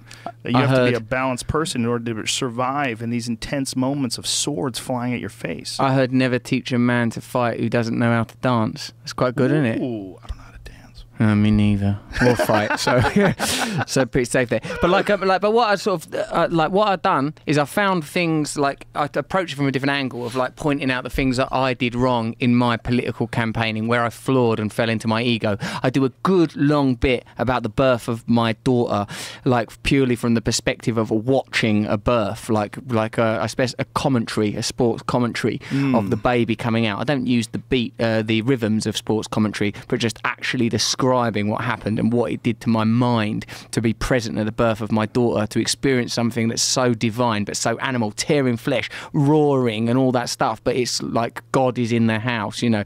So I do a bit on that, but and every time I build it up into a point of divinity, I undercut it with, like, you know, how sort of mad it looks and the obvious stuff that I guess you'd go for. Yeah. So like I do that. So and the whole show Rebirth, which I'm doing for Netflix, I believe, at some point soon, is like it's called Rebirth, and the point of it is how having the baby has meant I've been reborn to myself. But a lot of it's about recognizing the limits, because I think I got very narcissistically involved in politics, the same way I'm possibly getting narcissistically involved in spirituality right now, because I still have this yearning, this thing that wants to change, you know, other people's lives, change the world in inverted commas, you know. But like the comedy comes from recognizing my own flaws within that. Do you do any sort of like really difficult exercise outside of jiu-jitsu? Do you ever get involved in, you know, any like yoga, like intense yoga, like long periods of time, like 90-minute hot yoga classes, or running, or anything where you like really have to push yourself physically? Not really push. I run and I listen to your podcast sometimes and Sam Harris podcast sometimes or whatever, and I do yoga, but not like, it's interesting that you specifically say push yourself to the limit. Why do you think that's an important part of it? I think there's a freeing aspect in pushing boundaries, and the physical boundaries, because it's exhausting, and not just exhausting physically but mentally too, because there's a strain on your body's desire to quit, like your mind's desire to seek comfort, and that in pushing past that you find this freedom, and you also find a vulnerability in who you are as a person, where it's very difficult to think greatly of yourself and to be egotistic when you know that you're so fucking tired you have to put your hands on your knees and you're heaving, and you know, and then you have to keep going, and then don't be a pussy, come on, keep going. And so you realize who you are, you feel yourself for who you really are, as opposed to like adulation and looking at yourself as this thing that's above it all. Like you realize the flaws in your mental process, the flaws in your physical abilities, and I think it's very humbling. Yeah, right. I can see that doing that in a bodily way would be useful, but like to tell you the truth, the trouble for me, and I think a lot of addicts, is not that, like, of course there's self-obsession, but self-obsession isn't usually about I'm fucking great. It's normally I'm worthless. That's where it comes mostly from, that position. But it's also you're thinking about yourself all the time, right? That is the problem. And that's what needs to be decoded. And I think you're right that in physical exercise is really, really important. The level to which I do it, I always feel better. It's not my, like, I have to work even to bloody do it. I'd rather spend all the time thinking or doing something like thinking and fucking. They're the things that come easy. It is thinking. That's what's confusing about it to people. It's thinking, but it's thinking in a very different way. Like there's thinking when your body's at rest and you're just using your mind, but there's also thinking when your mind is trying to manage your body under extreme stress, and that is also a mental exercise, and that's where people get it wrong. When people look at people that exercise, and especially people that work out really hard, and they think of them as meatheads or as like someone who's base or primal and unevolved, but I feel like there's a high level of mental evolution involved in being able to push yourself. Like I really admire people that, you know, like you see like a lot of old people that are I see them in yoga class all the time that just never fucking stop. They're in there and they don't have extreme physical abilities at all. There's nothing athletic about them. They're not strong, but they're in there grinding. And in doing so, you have to, I mean, it can't possibly be comfortable for them, right? I'm looking at their saggy arms and their old legs. This is not like some graceful person who's able to do this easily. This is a person who's really struggling. And in real struggle like that, there's a mental energy that's involved in forcing your body to go through these uncomfortable motions that I think is very freeing. Yeah, I think you're right what you said as well about balance, and possibly what you're saying is that I'm a person that will benefit from more of that. I see a guy in the gym once and he said, don't stop exercising. He was old, he was like in his 70s. He goes, don't stop exercising, don't let your body find out that it's dying. You know, I just keep going. That's a great way of putting it. Don't let your body find out it's dying. That's great. Yeah, that's pretty cool, isn't it? So, that's like, great. Yeah, so, but like, I think that, you know, any form of I think that some variety of it. I know you do the yoga, you do the Brazilian Jiu-Jitsu, you do the running. I think it's very important to have different forms of exercise, different forms of mental activity, different forms of stimulation to live because this is what this machine is designed to do. And again, I return to the problem of capitalism, is that it reduces you to your role within an economic system, as opposed to why not get up, go for a run, do a bit of fishing, wander around, shoot some arrows, do whatever it is you're into, and spend some time meditating, spend some time exercising, spend your time in loving physical combat. Well, the reason you can't is because there's no fucking time, because your job is to stand on the line or in that damn cheese grater get cubicle. grated. Just get your soul ground down. Yeah, that's the it's number not one problem. necessary anymore. It's not necessary. It certainly isn't necessary enough to justify spending 8 hours plus a day, 5 days a week inside some sort of a box. It's not. A while ago, you said we are both a speck of dust and limitless consciousness, and this I agree with too. Limitless expansion, limitless contraction possible within consciousness, and what you said of that one idea can change the world very quickly, and that's why these systems regulate the kind of information that's available and the way that it's transmitted, and also the fact that it exists within the same economic model. You can, as long as you're making money, as long as the money is getting directed in the right way, people will let us talk about real radical stuff. They're quite comfortable for us to say, hey, you should break down the system, you should devolve. I had this good conversation once with this guy called Peter Tatchell. He's a Australian gay rights activist who lives in the UK, and he said, like, when you're talking like this is with no disrespect for the great civil rights heroes and the people who have had civil rights struggles, but he said in his experience as a gay rights activist, he goes, in the end they will yield when it's to do with those things, race, sexuality. People sort of know. He goes, but when the system will yield. They'll go, yeah, all right, gay marriage, of course. Oh, all right, yeah, we can't fucking have slavery. In the end, of course, these are monumental human struggles. I'm not diminishing them. But he goes, but if you go near people's financial interests, you are fucked. Like, they'll get you there. Right. If you start saying, hey, why don't we not pay our mortgages? Hey, everyone, let's not pay tax. Right. Then we need to stop using oil. Right, you're out. Yeah. That's it, sort of straight away. So it's sort of like, this is what's interesting to me. Like these are the access points. These are the points where there is vulnerability. I'm not suggesting that we all organise ourselves into a radical crew of tax avoiders or mortgage renegers or whatever. But even though you and I are both doing well, we're like you said before, we're not in that weird, upper stratosphere where you're living on the Hamptons in some fucking 100-acre ridiculous seaside mansion where you're helicopter and private jet everywhere and you're worth $100 million, and that's a weird world. That's a weird world that very few people exist in, and once they get there, they don't want to leave. Once you start flying private everywhere, you don't want to leave. Once you have a mansion, you don't want an apartment. Once you have a Bentley, you don't want a Yugo. It's like nobody wants to go down. You want to keep moving up. Yeah, and it's weird because those things happen. They tend to happen in sort of, if they happen in if you've got that money through entertainment, maybe you're still sort of, you've got some connection to your roots and who you were. Art. Yeah, right. Yeah. Entertainment and art, maybe you're still connected to the source. But when it's like tech and finance, you've got a vested interest. My friend Jason Segel, the brilliant actor, goes. He goes, you think all that stuff's about you, the jets and the billboards and stuff, but it's just the symptoms of other people making money out of you. It's not about you at all, and you're part of a machine. You'll be processed, you'll be kicked out. It's not a carousel, it's a train. It will run out of energy, and as soon as you're not providing, you're out. And I was like doing some promo for this book that I'm still trying to subtly occasionally promote in this freewheeling conversation at Facebook, and like I thought, fuck me, man, this place didn't exist like 15 years ago, whatever, and look at it now. It is a monolith. Google, Facebook, these are the kingdoms Google, now. Google's gigantic. Amazon, all these little ideas that Google were makes nowhere. their own phones. They just released the newest Google Pixel 2 phone. I mean, they make these incredible devices that you can interface into the Google world, and they're optimized for their whole system. Amazing. In David Foster Wallace, your great American author, in his book Infinite Jest, postulated a world where all stadiums were named after brands, where countries and regions were named after brands, and it's sort of happening. It's happening. The flags of our nations are merely a veil over the true corporate interests. The British Empire was always about East India trade and all that kind of crap, and this country now is just a veil over true power. I'm going to the T-Mobile Arena in Las Vegas this weekend for the UFC. Are you? The T-Mobile Arena. T-Mobile Arena. That's what it's called now. You know, sort of at first when they started to name football stadiums in our country, you still remembered the name of what it used to be before sponsorship, but we start to forget that it was ever anything else. You start to forget we were once warriors, we were once connected to the earth.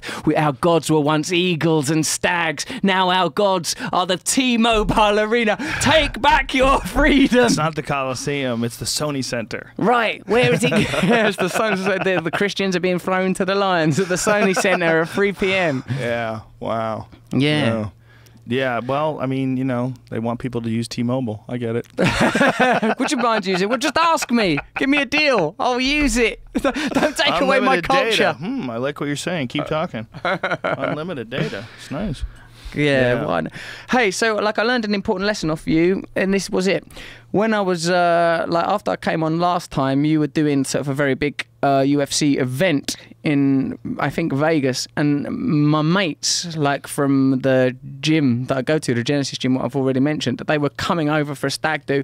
They didn't ask me, but I sort of thought, oh, listen, I could further inveigle myself into this little crew of martial artists by hooking them up with Joe Rogan tickets. And I thought, yeah, I'll do that, like ever the politician. So I thought, so I text you, oh, Joe, can you hook up my mates with this thing? And you went, oh, okay, who are these people? Is it important to you?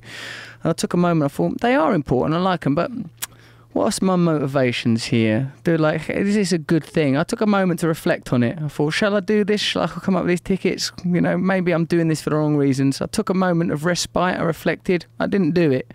Ooh. It was a little lesson. It was a little lesson because you gave me pause for respite. I think you were doing a stand-up show actually, and and they were already had tickets for your stand-up. That's what it was. And I was like, oh, could you give me backstage passes? And your answer wasn't an immediate bend over. Yes, of course, I'll do what you want, Mr. Brand. It was a bit more questioning, like, well, really, who are these guys? Well, the reason why I always ask, is because like sometimes people say, look, you don't have to do this, but they've been bothering me about it. It's a guy I work with. I'm like, or people have said, hey, would you do this? It's my best friend. I love this guy. And then I go, okay, yeah. So you give people a little junction because in case some of those people are a pain in the ass. Well, it's because somebody might be a pain in the ass to you, and you might just be giving into it. And I didn't know you as well, you know. So I'm like, well, I mean, and I really admired the way you handled it. Like, you know, I said, you want to give him my number? And that was the thing, and you went, no. Yeah. No, I don't think I'll give him your number. It seemed like I might be overkilling it. It made me look at my own motivations. And I suppose that's anything that, like Carl Jung, the great Carl Jung, the mystic and one of the pioneers of psychoanalysis, said anything that crosses your path that you didn't intend for, that is God in inverted commas, an opportunity to learn. So this is how I try to approach my life now. It's like, I didn't plan for that to happen. What's the lesson here? What can I learn from this situation? So like, I'm sure them guys would have been fantastic, although they did later show me videos of what went on, I think it was a stag do, and they were carrying on like idiots, crawling up and down corridors, drunk out of their minds. So perhaps it was for the best. But generally, I'm sure that nothing would have gone wrong. But when I look at my own motivation, what are you doing here? Why do you want to do this? You're doing it a little bit because you want to look cool. Don't bother doing that then. That's a small evolution in the way that I walk the path. Right. A small amendment. Down the line, maybe I will ask again, yeah, actually, Joe, could you sort these guys out with tickets for this or that? But I'll do it with the right motivation, the right connection. Now, this, again, as I keep saying, this journey from unconsciousness to consciousness is what has been the myth of my own life. I think we have to, whether or not we're in just limitless chaos in an ever-expanding universe without meaning, without point, without love, maybe that is the way, that a lot of people see the world that way. It's not how I see the world. I see there as being meaning in everything, poetry in everything, beauty in everything.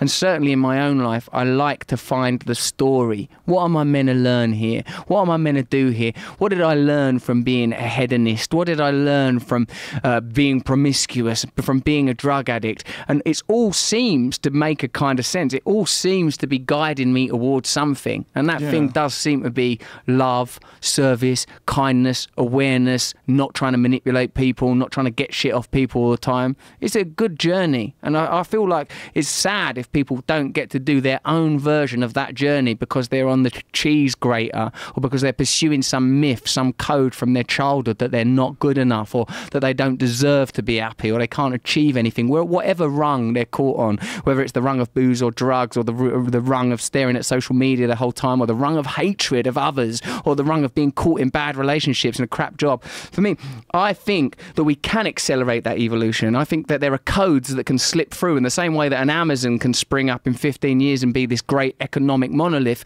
New ideas, new faiths, new ideologies can slip into the net. Particularly now we have this access to technology. You've slipped past the gatekeepers. You have your own media empire out of nothing, you know, and you've limited it because it's to you, you know, it's all built around you as an individual and your perspective, etc. But there are ways now of getting information out there that excites me. Yeah, and they should, you know, and what we were talking about too, about being a hedonist and doing things wrong and fucking up, and what can you learn from them? I think every time you fuck something up and every time you do something badly, there's a lesson that you get out of the weird feelings of failure or of discontent, and those lessons are extremely valuable. You know, a person who doesn't make mistakes and a person who doesn't do anything wrong, they never learn shit. You don't learn anything from doing everything perfectly every time. I mean, it doesn't happen. No one. And the more bold and brash you are, and the more you take chances, and the more you put yourself into these weird positions, even in these, like, you know, I'm sure when you were a sex addict and you're in this hedonistic, you know, whirlwind experience, you're taking in all this data, and you're taking all, and the hollow feeling that you had that you didn't like it is what propelled you to your new stage of consciousness once you emerged from it. Yeah, that's right. Every so often, like, because it's like pleasure laden, an orgy, I mean, that's the point of it. I mean, there's flesh everywhere. There's bits of it that are brilliant. I was noting, hold on a minute, this isn't working, and this is a thing that I thought would really, really work. You know, like, sometimes the great gift of promiscuity is you get to experience all the intimacy with all of these strangers, and it seems exciting. And the type of sexuality that I've always had is more about worship than any kind of domination. I adore, you know, so it's not about like I want to control you. So like, but like, you know, so all these wonderful experiences and encounters, but within it, this kind of ongoing seam of loneliness, unignorable. And also, this is the thing, when you get the things your culture tells you should be doing and you experience them, now you know you can stop chasing the carrot because you've had a bite out of it, and it's like, oh, a minute, it's bullshit. Like, you know, and it's a hard one to learn, because anything that's got an orgasm at the end of it, you know, there's a degree of pleasure to be had. Yeah. But it takes a while to recognise what this is, the emotional cost on me, the spiritual cost on other people, the fact that it's preventing me from becoming a father, from becoming a husband, from settling, from becoming rooted, from becoming actually whole, from becoming a man, from becoming connected. You know, it takes a while to spot that. I think a lot of people don't get the opportunity to break out that pattern. I would never have spotted it had I not first been a heroin addict and gone, hold on a minute, you're doing that thing again. Same with fame and celebrity. Well toxic, exciting and brilliant, and loads of lovely people in there. And I still, like, you know, I might make another film, I don't know what will happen, but like, it's because I'd had the template and the experiences of, this is addiction, you're expecting this thing to make you feel better. Now what's happening is I am, as a baseline, disabused of the idea that the material world will give me anything, that it will ever fulfill me, that I am responsible for my own connection, and that my role here is to serve other people and help them. But if my objective in life is, what can I do to augment myself, to make myself better? I don't, you know, even, you know, self-improvement, I agree with all of that. I agree with it entirely. It's a brilliant, brilliant thing, and it's necessary, I think. But like, in order that I may be of service to others, rather than, because then I'll just look great in this armchair, wanking. The self-improvement is about being better at what fulfills you the most, which is almost always establishing community. So don't you think then, Joe, that we could do something that's a bit more explicitly that, from that you already have this huge community around the Joe Rogan experience? Is there something in it? I don't bother you, couldn't there be something that wouldn't cost you that much that might be sort of wonderful? Do these things not float into your world? Aren't people going, you know, you're an influential figure, you're unusual, you have this strong male energy, but you're very open to learning, and you're very open to, and you're broad-minded. Like, you know, I agree with you, left-wing categories, right-wing categories, that shit's all got to go. But I think that there's a real opportunity for you to have a huge impact on communities that are very neglected. Young males, for example, not knowing how to use their bodies. Young males that violence is becoming a problem for. There's not that many people that are in as powerful position as you to sort of direct them in a different way? Is that something that you know about? Is that something that's come into your orbit? Well, you're doing it right now. I mean, you're doing it right now by communicating in a way that you're going to get to way more people than you're going to do it in a physical sense. You know, by spreading these ideas and communicating online in a podcast and allowing people to download it for free. And getting into your phone and your head, and, you know, you're jogging and you're driving your car. You're getting ideas into way more people's heads than you ever would by physically being there. Physically being there is very retro. You know, like, you know, it really is. I mean, you can only be there for so many people. And what are you going to do? I mean, I do comedy shows for a lot of people, but I mean, physically being there and doing something and organizing some sort of thing, that's when you venture into some weird cult thing. Don't go into the cult thing. Shit gets slippery. Everybody's covered in baby oil and you're just fucking trying to grip nothing. Right. Woo! We're in a jungle now.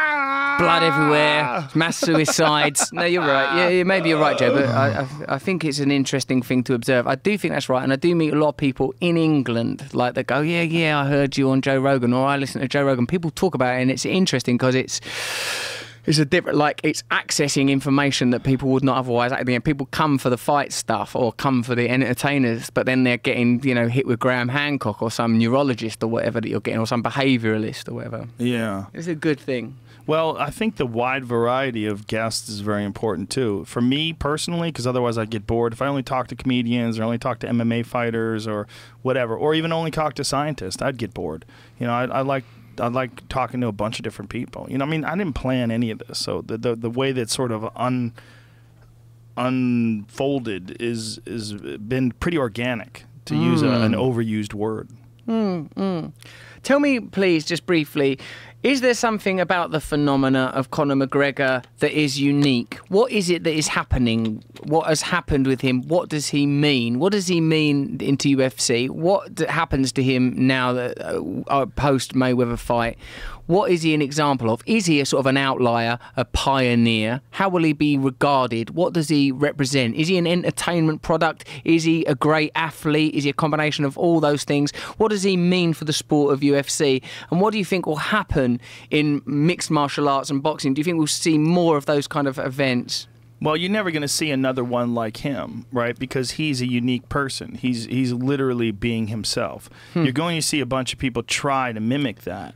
And in a sense, he's sort of mimicked the people that came before him, like the Chael Sonnens and the Muhammad Alis and the people that were really good at talking shit. The difference is that what Conor's been able to do, he's the first guy in the UFC that's been able to do that, that's had spectacular results. And also showed his real character in losing and then coming back and winning very quickly afterwards with the same guy, like the Nate Diaz fight. I think that was a very important character exposing fight because he lost a fight, he got humbled, and then he jumped right back on the horse and then wound up winning. And then he comes back and blows Eddie Alvarez out of the water to become the first two-division concurrent champion in the sport.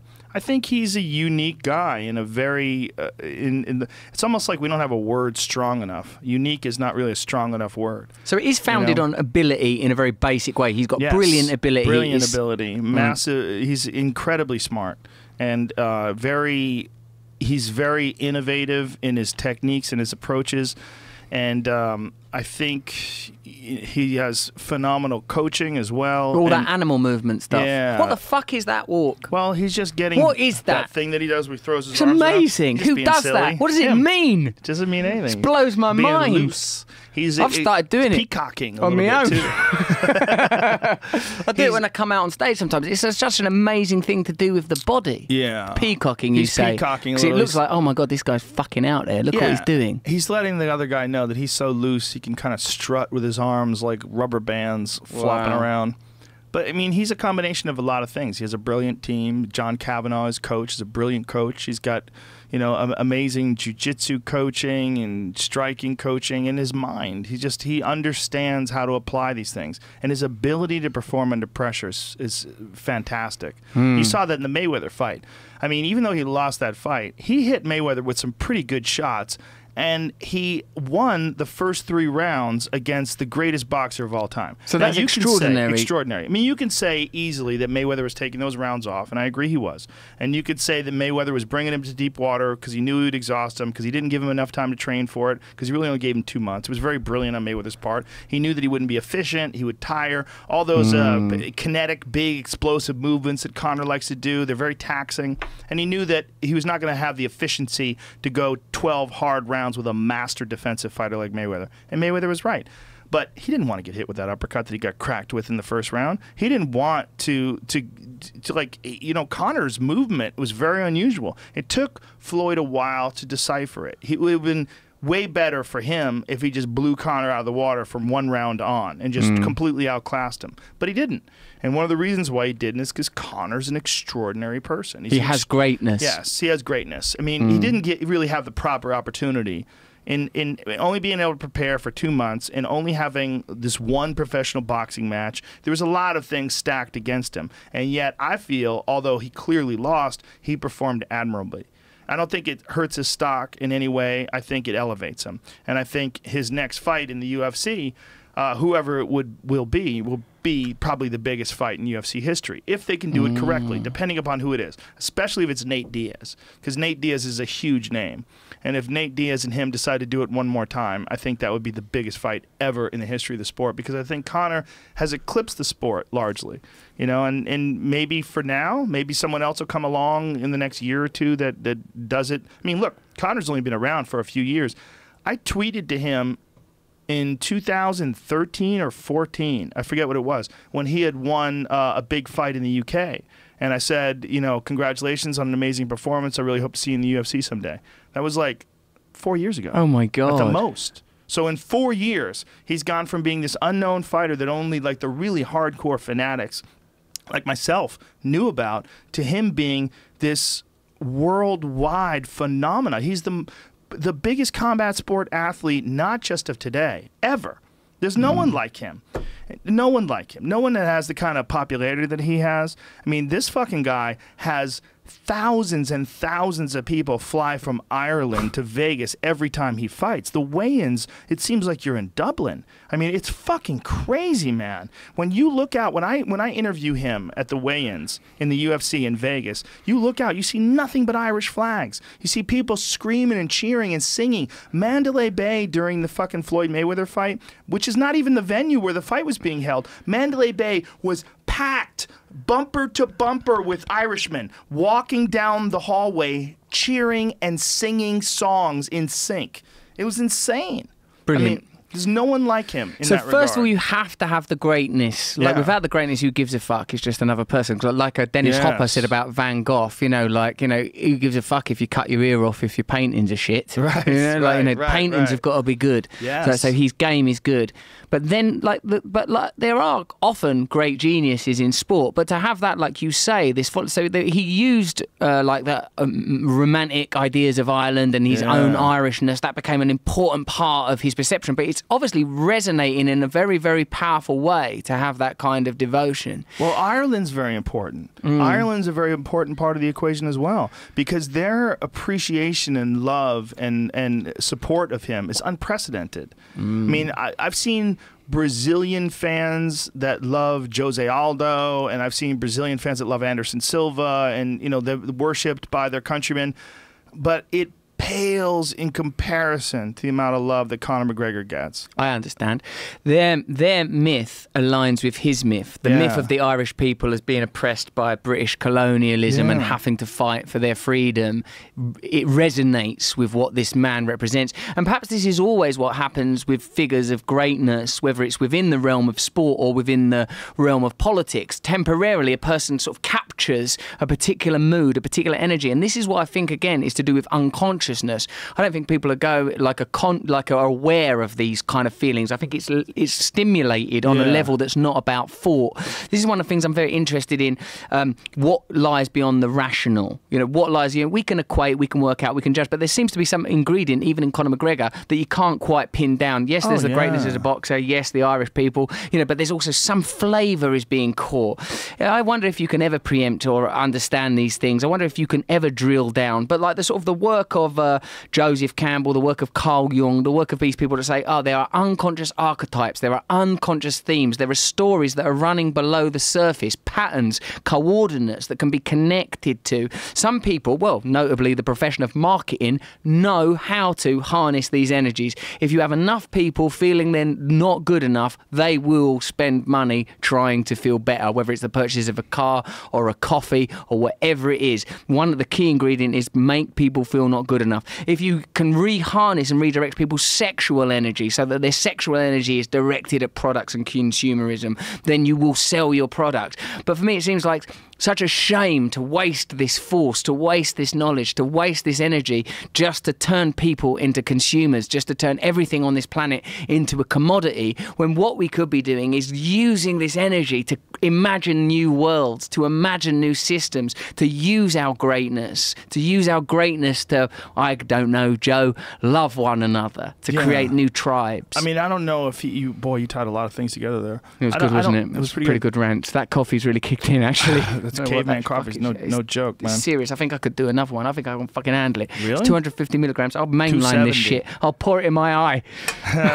Do you want another one? I do like it, Joe, Okay. but I Jamie, do get have the a man another terrible one. drug problem. Caffeine is that's a drug. It is a drug. Caffeine is a drug. I mean, what you're saying about Conor is, I think, undeniable. He's a hero, and he dares to be great. I mean, he dares to be great in a way that very few people do. When he stands in front of the opponent and looks at the entire crowd and goes and goes like that and puts his hands up like that. I mean, he literally is like some archetypal figure from the past. I mean, beautiful. Yeah, I mean, he's also doing that.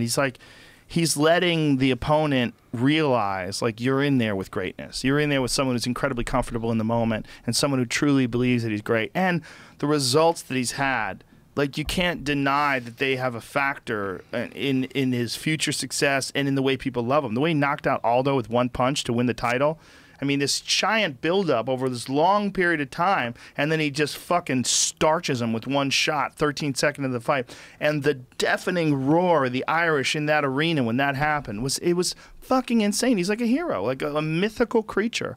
I suppose the role of the hero is to embody and represent something. To inspire. To inspire the crowd. To put breath into. All those people, those 15,000 plus people that saw that fight, who knows how much energy that gave them to then go forth and pursue their own dreams. Because that's a big part of what heroes represent. What a big part of someone who's accomplishing anything spectacular. It's not just that people get to watch it and get this thrill of watching this experience, but also that you get energized to go and pursue your own ideas. Yes, this is true. I agree.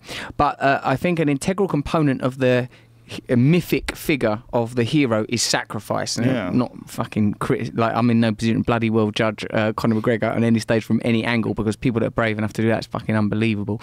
But like, what I've felt, while it resonates with us when someone is willing to sacrifice themselves, is because it temporarily makes us recognise when someone's like willing to die for what they believe in, whether that is, you know, these civil rights leaders we mentioned before. Malcolm X knew he was going to die for doing that, and he did it anyway. Gandhi had a good sense that he was going to die. He did it anyway, because what he believed in was more important than what he was as an individual.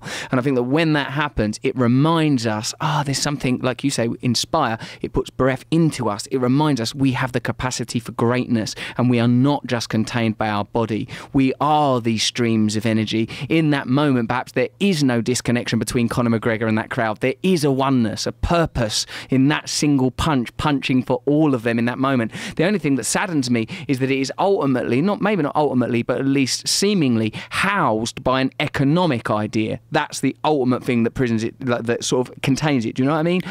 You got to pay money to go there. Ultimately, it's a commodified thing. Conor McGregor is a commodity. It all. That makes people aware of the stakes that are at hand. That makes people aware of the magnitude of the event. If you can pack 22,000 people into an arena like that, it makes people aware of the magnitude of it all. If it just happens on a soccer field and no one's watching, it's not the same thing. No, you're quite right. I'm not criticising the crowd because the crowd is important. That's what it's doing. It's representing something bigger. But I feel like it's a shame, and I feel like, say when you take it, like we take it into the arts, because there's more sensitivity, it's more cerebral, and it's less embodied. You know, so Kurt Cobain is like someone like, you know, like someone in the Matrix waking up in their pod. He woke up in the pod and thought, oh fuck, you know, he knew he was a genius. He knew that he was connecting with people. He knew he was representing something.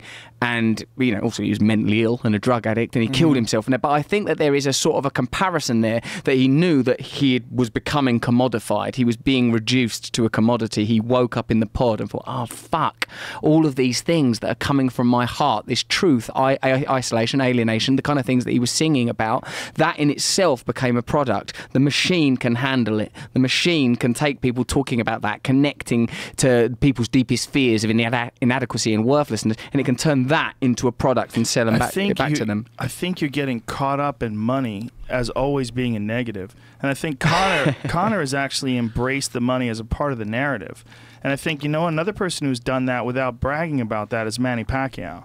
And Manny Pacquiao, who's made hundreds of millions of dollars in the same form, has actually used that to spread wealth throughout the Philippines and hands out money to people. I mean, he's famously generous in that regard.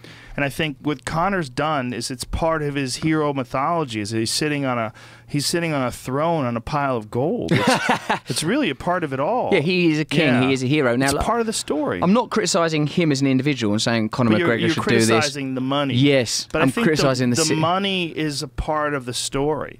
It's not necessarily negative, and I don't think it is negative at all. But Joe, money is literally a symbol. It is nothing but that represents something. I promise to pay the bearer. We believe this is $1. You're getting caught up in semantics, because he can definitely go out and buy a house with that money. It is real as fuck.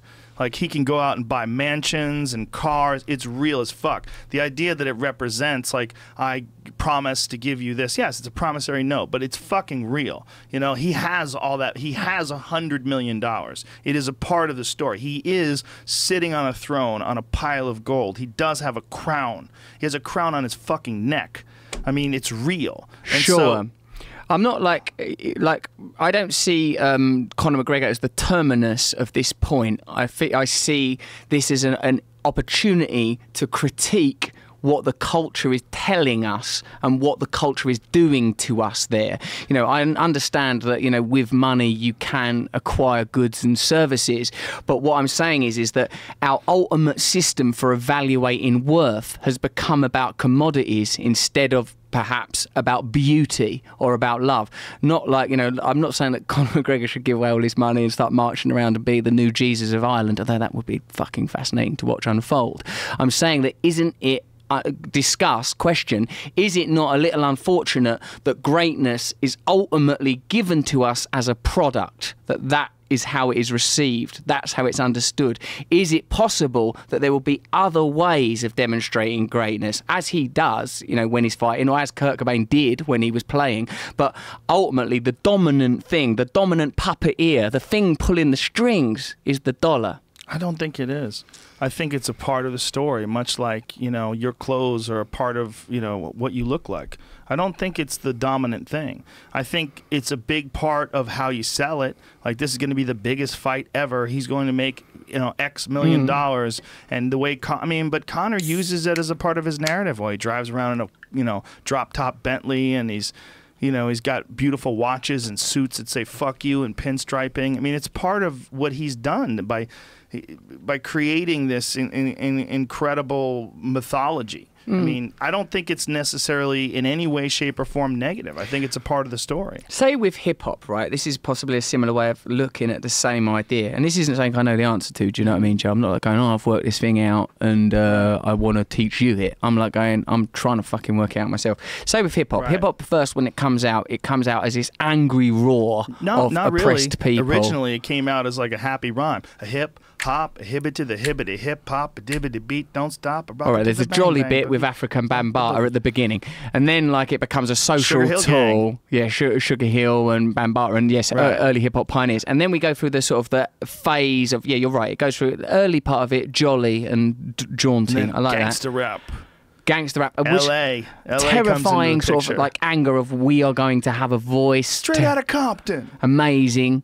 And then that in itself becomes about like what is the subsequent mutations of hip hop as it becomes sort of claimed by a dominant system. It becomes about jewelry, bling, particular attitudes. And do you not see what I'm saying? That there's a sort of almost like a trend. Things get pulled into a certain strand, a certain way of being. It does, but it doesn't have to. Like it didn't with some guys. Like here's a perfect example. One of the best rappers ever, Nas. Nas never fell into that. Nas remains one of the best lyricists of all time, remains brilliant. All of his rap has meaning, it's creative, it's interesting. He doesn't fall into all the bullshit and the bling, although he has plenty of money and he has all the trappings. He's got this sort of style about him where, I mean, I believe his father was a jazz musician and he grew up with, you know, with art in his family, and he's an artist first and foremost. And although he's a brilliant rapper, he's my favorite rapper, I think that he's never really fallen into all the bullshit, bling, mansions, all that stuff, like the display of it all. I mean, he has these things, but it's not the primary display when you're talking about Nas, like as an artist, as a musician. And because, again, like, I suppose what I'm interested in is how, like, sort of cultural movements start off, it seems, by saying something that's important and powerful, whether it's punk or hip hop, like becomes a voice to the disembodied, or a way of conveying, not disembodied, disenfranchised, becomes a voice for them. Or like in a similar thing with punk very observably, because it was a relatively short-term movement, you know, bands like the Pistols and the Clash and all this stuff, these bands come out of England, and it quickly became sort of commodified and sold back to people. What I'm saying is like that, this could be a result of this. I'm now starting to drink the second can of that caveman coffee, and it's getting deep into my mind. This is too much for one man. I think it's 540 for the 2 cans. That's I may as well crazy. do the DMT now. I'm almost there. So like, what I'm saying is that things start with this original germ: greatness, beauty, glory, heroism. But there's hunger. There's an external system, though, Joe, that can turn it into a product and sell it to people. And I think that does strip it of its real value. Yeah. And you're saying, I suppose, no, it doesn't matter. Doesn't have that to. Can just be the architecture of it or the aesthetics of it. Yeah. And I'm saying, as long as we have a system that is ultimately about making money and turning everything into profit, and that's what I'm not saying this about any of the individual artists. In fact, that's the point I'm making. He is great. Nas is great. Like Kurt Cobain, great. But ultimately, you great, me great. Well, like, please God, like pulled, but everyone's pulled in the direction of profit. Sort of like it's a thing you've got to swim through. Like, how is it we become free? Is there something different that could be done here? Can something truly glorious be done here? Like, when you describe that moment of Vegas temporarily being overwhelmed, not as it has been in recent days, by tragedy, death and blood, but in a glorious spirit of Ireland and a hero, that isn't it unfortunate that energy can't be literally used to create better worlds, better systems, better lives? All that really happens is a load of people make a bunch of money, and probably, and I don't necessarily mean the fucking protagonists, you know what I mean? Like, people talk a lot about, oh, athletes earn too much money. I don't agree with that. It's one of the few ways that fucking ordinary working class people can make a lot of money. But there are people at the top of that chain that are siphoning a significant amount of money out of all of those little industries. You know, yeah, so but that's those my people question. are responsible for making it happen in the first place. I mean, you can't leave it up to the athletes to put something like that together. You need a Dana White, you need a Floyd Mayweather and the Money Team Productions. You need people to promote it. You need people to put together a press junket and a world tour, and then you need people to organize the pay-per-view. And then the real ultimate result is the inspiration that all the people that watch it get. The inspiration, the entertainment, and it's completely up to the individual whether or not they pursue greatness or whether they just pursue money. And it's a trap. There's trappings in both ways. There's the trappings of greatness with no money. There's the sadness of someone who dies great but penniless and homeless. And then there's the guy who just threw it all away for money and never realized his full potential, which is equally sad. But I think that in that is it like that.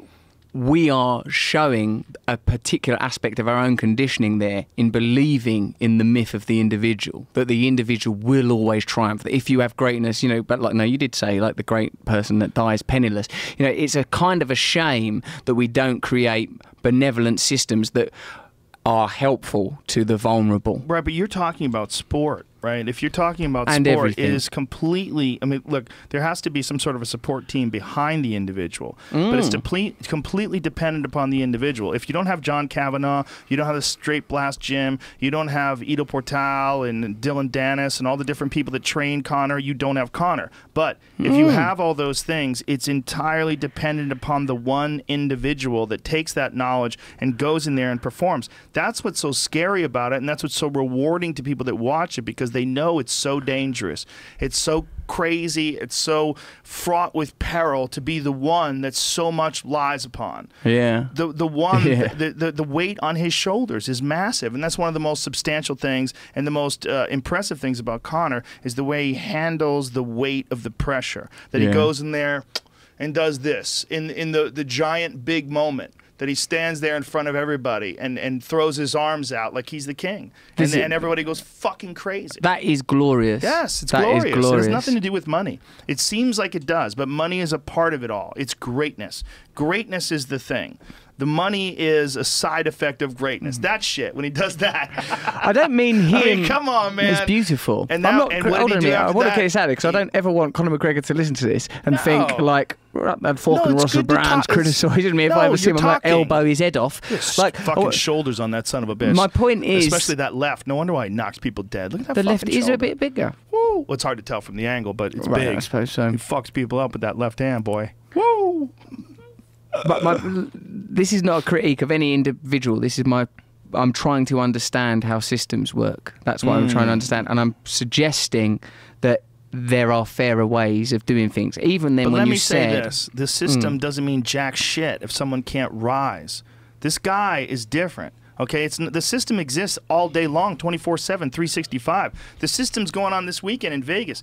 There's going to be 2 world title fights. There's not nearly the amount of attention being paid to these 2 world title fights this weekend as Conor McGregor pulling his dick out and taking a piss in a punch bowl. He could do that on pay-per-view and more people would watch it. Why? Because he's done so much in the past as an individual, the greatness that he has shown.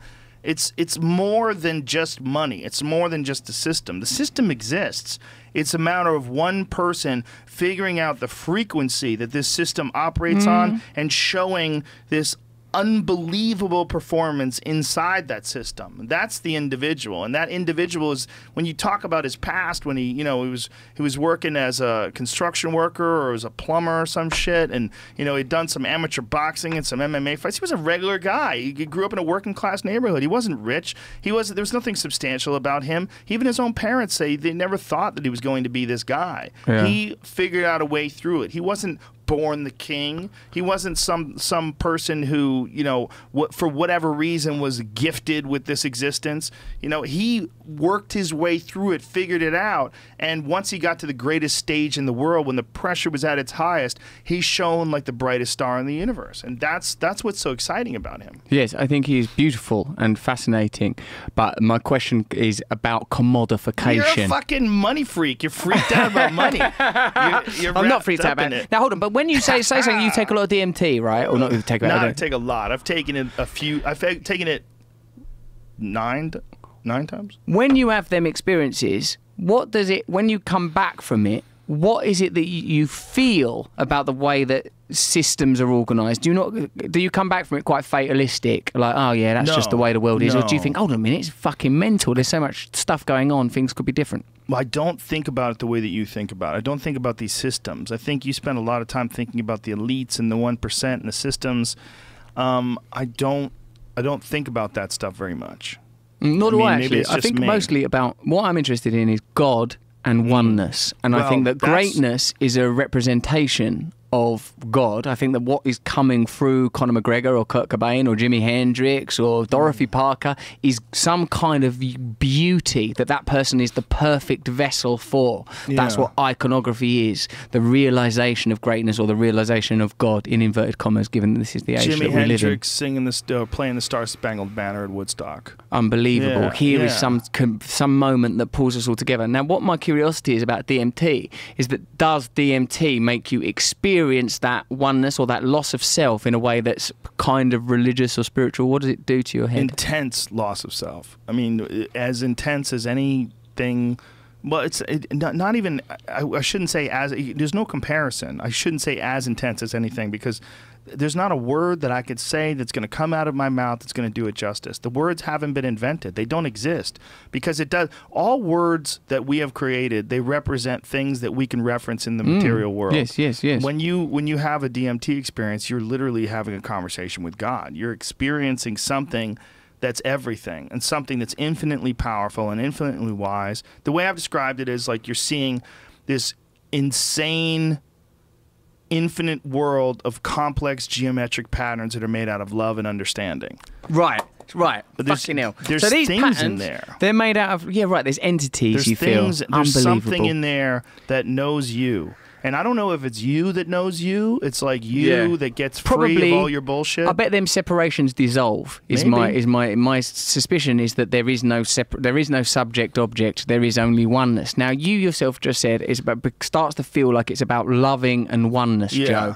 So that level of consciousness exists. So my belief is that our systems, whether it's our athletic systems, our entertainment systems, and certainly our economic, political, and social systems, should be as close to as possible to that feeling, that feeling should be our guiding light. So I'm not criticising Conor McGregor, the great genius, who I'm fascinated by and adore, or Kurt Cobain or anyone. I'm just saying, isn't it odd that you have personally experienced in your way through DMT, and I have through yoga and meditation and all the shit I done when I was a kid, this sense of oneness, this love that seems to transcend my personal form and everything I believe in. And yet when it comes to our systems for organising this plane that we live on, the material plane, the choices we make are not about that love and understanding. They're about the kind of they're about resources and elitism, so I'm not interested in the 1% and all that stuff. I am a bit interested, but what I'm more interested in is why are our systems not more representative of the divine pure truth that we can access through spirituality? Well, I think our systems are based on the monkey need for survival and this sort of... And that's not good, is it? We should get beyond that. Well, I think we will.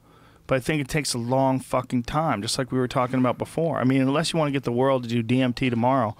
I mean, if we had a DMT day, boy, that would change a lot of shit. I'm very interested in that. I mean, I think that's the role of the shaman, the role of the artist. I think is and the role of the comic, and even the role of the shaman. I mean, that's an important point. That gets distorted. There's a lot of people that go down to South America because they have this romantic vision of what a shaman is going to do to them, and that they're going to go and experience. And then they encounter some shyster who really just learned how to make ayahuasca to prey on gringos. I mean, that's a big part of the narrative that a lot of people experience when they go down and do that with the wrong people. Or, yeah. And that happens, may I say, because of systems of commodification, materialism, and profiteering. It does, but it happens because people are just like looking at an opportunity. They're opportunistic. They're desperate. Maybe they've been mistreated. Maybe they don't have a particularly healthy view of human beings. What I reckon is this. It's starting to ferment in my mind just over the course of this conversation.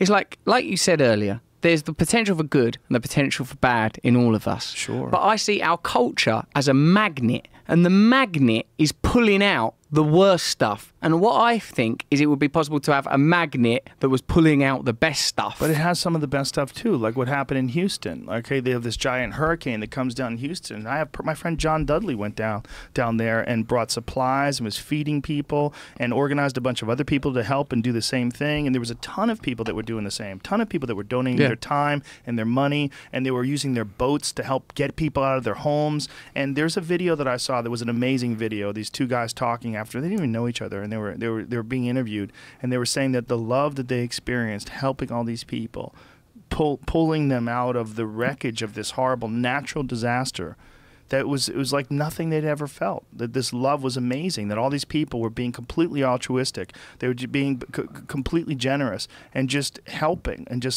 I think in times of crisis. Are you familiar with Sebastian Junger? No. Sebastian Junger is an amazing war journalist, and he wrote a great book called Tribe.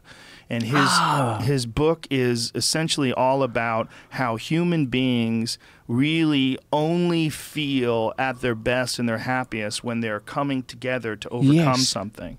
And so that in this moment of overcoming this incredible natural disaster that blame it on industrial capitalism and global warming, blame all that on the fucking the hurricane. At the end of the day, it's a force of nature that no one saw coming. There's no one that pulled that trigger, right? There's a guy in Vegas that pulled that trigger, but there's no one that pulled the trigger on that hurricane. It was collective. It was a thing of nature. But and I may all these say, people Joe, got together. That is beautiful. And obviously, I agree. Like anything where human beings come together like that, it is glorious. But both of those examples that you're using, as you yourself alluded to, you can look at what conditions create hurricanes. Maybe, possibly. Maybe. No one. Yeah, we don't know. It could have that hurricanes have happened forever. But that's only 50% of my happened. point. That's only 50% of the point. The other 50% of my point is that guy pulling the trigger isn't just an individual. He is, like you said when I was like touching you on the fucking shaman thing there. Oh, maybe that shaman had a bad day and that's why he's become a slippery shaman. Well, no doubt. Slippery Shaman's a great band. Slippery Shaman. So this guy, the shooter, of course we all have individual culpability, but similarly he is a product of our culture, he is a product of this, again, system. Yeah. So there is one form of analysis that says, there are meteorological disasters that are detached from reality, and of course meteorology is its own fucking thing. And individual free will, there are some neurologists, I'm sure say that doesn't even fucking exist. Right, That our inner nature, our inner meteorology, the biochemistry of our system is governing everything. But certainly there are connections between each of us that create the way that we behave. If I have an experience in here where I walk out feeling intimidated, maybe I'll be less kind to the people I work with. That's a less extreme example of a brutal murders, and the more obvious examples. But we're aware of it. We're aware of it, which is one of the reasons why altruistic behavior, kind behavior, loving community, all these things are rewarded, because we do understand that those do enforce a better way of people behaving, and that real determinism, if you really truly don't have free will, well, we know that we would like people to behave kinder, because whatever factors that play into people going out and behaving in a nicer, kinder way, they're a part of that. That we know that that's the fuel of that. So isn't then the role of us as individuals finding our own Conor McGregor, our own greatness, our own heroism, to create as much as possible a space for that altruism, a space for that philanthropy, a space for that togetherness, to create those moments, like you said, with that hurricane, and we've all experienced it. I know when I do something nice for other people, I start to feel like, oh, this is who I'm meant to be, this is what I'm meant to be doing. But I, in my own personal life, get sidetracked by, oh, fuck, I've got these economic imperatives, I want to fucking feel great about myself because of other people's applause or, verification. Because we are all flawed, because we are continually going to battle between the monkey in us, the primal little creature in us, and the great angel within us, what if we have an agreement on a social level that what we're aiming towards is the most benevolent, the most beautiful, and on an individual level we try and do it, and communally we encourage each other towards it, knowing that we're going to fuck up and fail all the time, but that we're heading in that direction together, instead of what we have, which is a system that's about make as much fucking money as you can and get out, you're only here for 100 years, line up the blowjobs. That is the system that we have. That is capitalist consumerism. That's what it's based on. This is a machine. The machine makes money. It's got to have infinite expanse and infinite growth. That is the system. I'm not saying that it's a very fatalistic way of looking at it. I don't look at it as fatalistic, because I think we can change the world, but you are doing it, and you're not living that way. So the system that you're talking about, it's escapable. You've escaped it. Yes, and we must. And we're talking about it. And there's no Willy Wonka golden ticket that's going to get you out of the system. I don't trust fucking Willy Wonka as far as I can throw him. Shady Who are those fucking Oompa Loompas? Where'd he get them? I don't think they should even be working there. What's in the chocolate? What's in that chocolate? That poor boy drowning in there. Why is Johnny Depp behaving like a young girl? Why is Johnny Depp behaving like a young girl? What's going on in that fucking movie, man? What's his weird way of talking? A lot of questions. I think it was about Michael Jackson. I think he was like, okay, come to my chocolate factory. Right. Everything's beautiful. Yeah, it's he's beautiful. doing a Peter Pan type deal. Exactly. I don't want to grow up. Yeah. Come here, you. I think to go back to it, there he is. It's beautiful. It's beautiful. Hi. Chocolate factory. My name's Johnny. Look at my wand. I think this fatalistic thing that it's just designed to. I don't think it's designed to do anything. I just think it is. It is. I sort of even agree with that. I even agree with that. I think that what we live in is the manifestation of our most primal desires. greed, or not even necessarily greed, survival. And I think that if you extrapolate on that system, you end up with what we've got. But I think an alternative way of being, something that might be a corrective path for us, is to look at the feelings that you describe of the altruism in that hurricane, the feeling of greatness in an individual, and the way an individual can pull communities together. It's sort of like it's not a binary choice. I know the world's more complicated than that, Joe, but like I suppose my quest, and indeed, fuck me, my book, is about how I individually have got my head and I wrench myself away from selfishness and greed and pride on a daily basis and pull myself towards altruism and love and self-betterment, a part of it. Keep myself fit mentally, spiritually, so I can be a better part of this system, and perhaps through my self-improvement create better systems, because there is all this energy, there's all this power, and I think it's a shame that it gets siphoned in a particular direction. Right. Well, that feeling you express, and as you express it and express it honestly, that resonates with people. And I think what we're talking about is the 49.9% and 50.1% that Rick Strassman was describing. It is this constant battle, and it is not an easy path. I don't think the system operates at the 50-49 level. I think the system's way towards the negative. The system is like a cultural system, the economic system of human beings in this world. Say capitalism, country, or where? Let's say, I don't know enough about what goes down in China, so I'll say like sort of global capitalism, say. And again, I'm not a fucking economist. I'm just picking up shit from listening to your podcast and other podcasts. You know what I mean? That's where I'm getting educated. I've luckily turned up at university lately. I'm tripping on that fucking coffee, man. Man, crazy like, it's shit, going right? deep. Woo! I got to have a... Can I go to the toilet? Yes, Maybe even do a poo? How long have I been in here? Good. Do you feel like I've done enough about my book? We've done 2 hours and 20 minutes. We could wrap this up. You've fucking got a clock there. You've got all these advantages. There's Buddhas in every direction and only one clock. I didn't know what the time is. There's a clock there. There's a clock there. There's a clock yeah, but they're all facing you, Rogan. Yeah. The clocks are all facing your direction. I don't want anybody who's a guest to think about time. This is what? This is the fucking system. I've been pulled into the system. Yeah, I'm just some Johnny-come-lately kid from England with a dream. With a dream, I come over here into the lair. A dream to sell books. I'm just a kid who wants to... Hey man, fuck the system, but buy my book. You're out of order. You're out of order to point out that obvious hypocrisy. How dare you point out that obvious hypocrisy? Can I do a wee? Go ahead. Hold on a minute. I don't want to end on that. No, yeah, you're good. Oh, don't worry about it, man. You're good. Take a leak. We'll open that door, and the first door on the right. Nah, man, it's beautiful. Don't worry about it. No, you're good, man. Don't worry. You're good. Told you that caveman coffee was going to get him. Well, you were going to pull something up about Nas, I think. You were looking. I had something. I didn't know if you knew he was a venture capitalist. He has been for a What does that mean? Like, I know he opens up restaurants. He's opened up that Sweet Chick place. Potentially, if his companies sell soon, I don't know how that happens or if he comes public, he could be what they're saying is hip-hop's first true billionaire. Oh, shit, Yeah. Nas. So Woo! his net worth, it says, is only like, if that celebrity net worth is like 17 million, but that doesn't include all the companies he owns and has been investing in for a long time. No, I didn't know about that. I knew about his restaurant because I'm friends with Everlast, and Everlast goes to that Sweet Chick. I think Everlast has a piece of that too. I don't know, maybe he doesn't. But he took me to it in New York and took me to it in LA once. We went there, but they were playing music that was so loud it was literally hurting my ears. Nas is like half man, half venture capitalist. Look at that beautiful suit he's got on. He's got a pocket square and like a little small chain. Mm-hmm. Have you ever seen the small chain? I don't know. No, what's the... I don't... Interesting. Yeah, there's a lot of those motherfuckers make a shit ton of money. Smart. Why not? You know? I mean, it shows you that they can figure out a way through just their art to get to this weird position where, I mean, if Nas really does make $1 billion, like, fuck. Still makes amazing music, though. That's my point. My point is that his music never went commercial. His music's fucking fantastic. Someone was saying, I was reading some stuff that he supposedly tried. Remember he had a rap battle, beef. He had a couple beefs publicly with like Puff Daddy, the "Hate Me Now" thing. Oh, and yeah? That he also ghost wrote for Will Smith. I don't know if that really means he's sold out, but...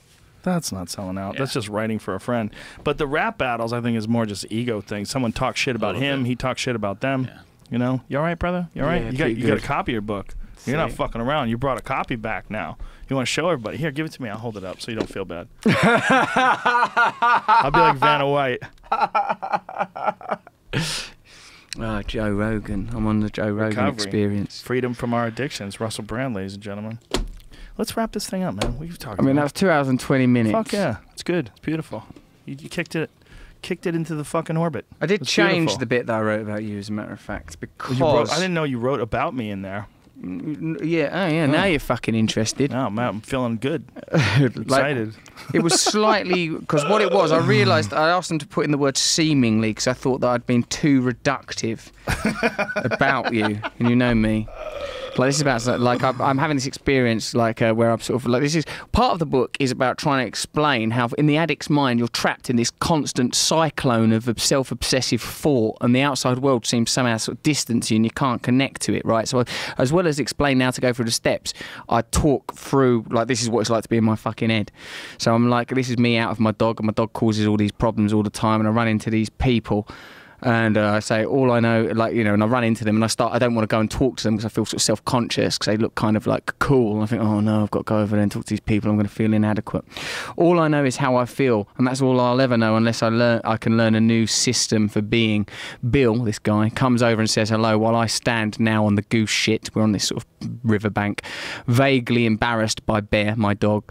Bear's looping enthusiasm. I heard you on Joe Rogan, he says. Joe Rogan, a former mixed martial artist, commentator, comedian and host of the world's most downloaded podcast, is himself an interesting example of new emerging models of masculinity, a fusion of right-wing individualism and new age tolerance, a fierce autodidact. He has become a champion of American libertarianism and is to me fascinating because he is clever and a good fighter. There you go. There's me mentioning you in passing. Now, when I rewrote it, I said you better put in seemingly because I think I've been reductive there, saying right wing individualism and new. But what do you think about that, Joe? There you are.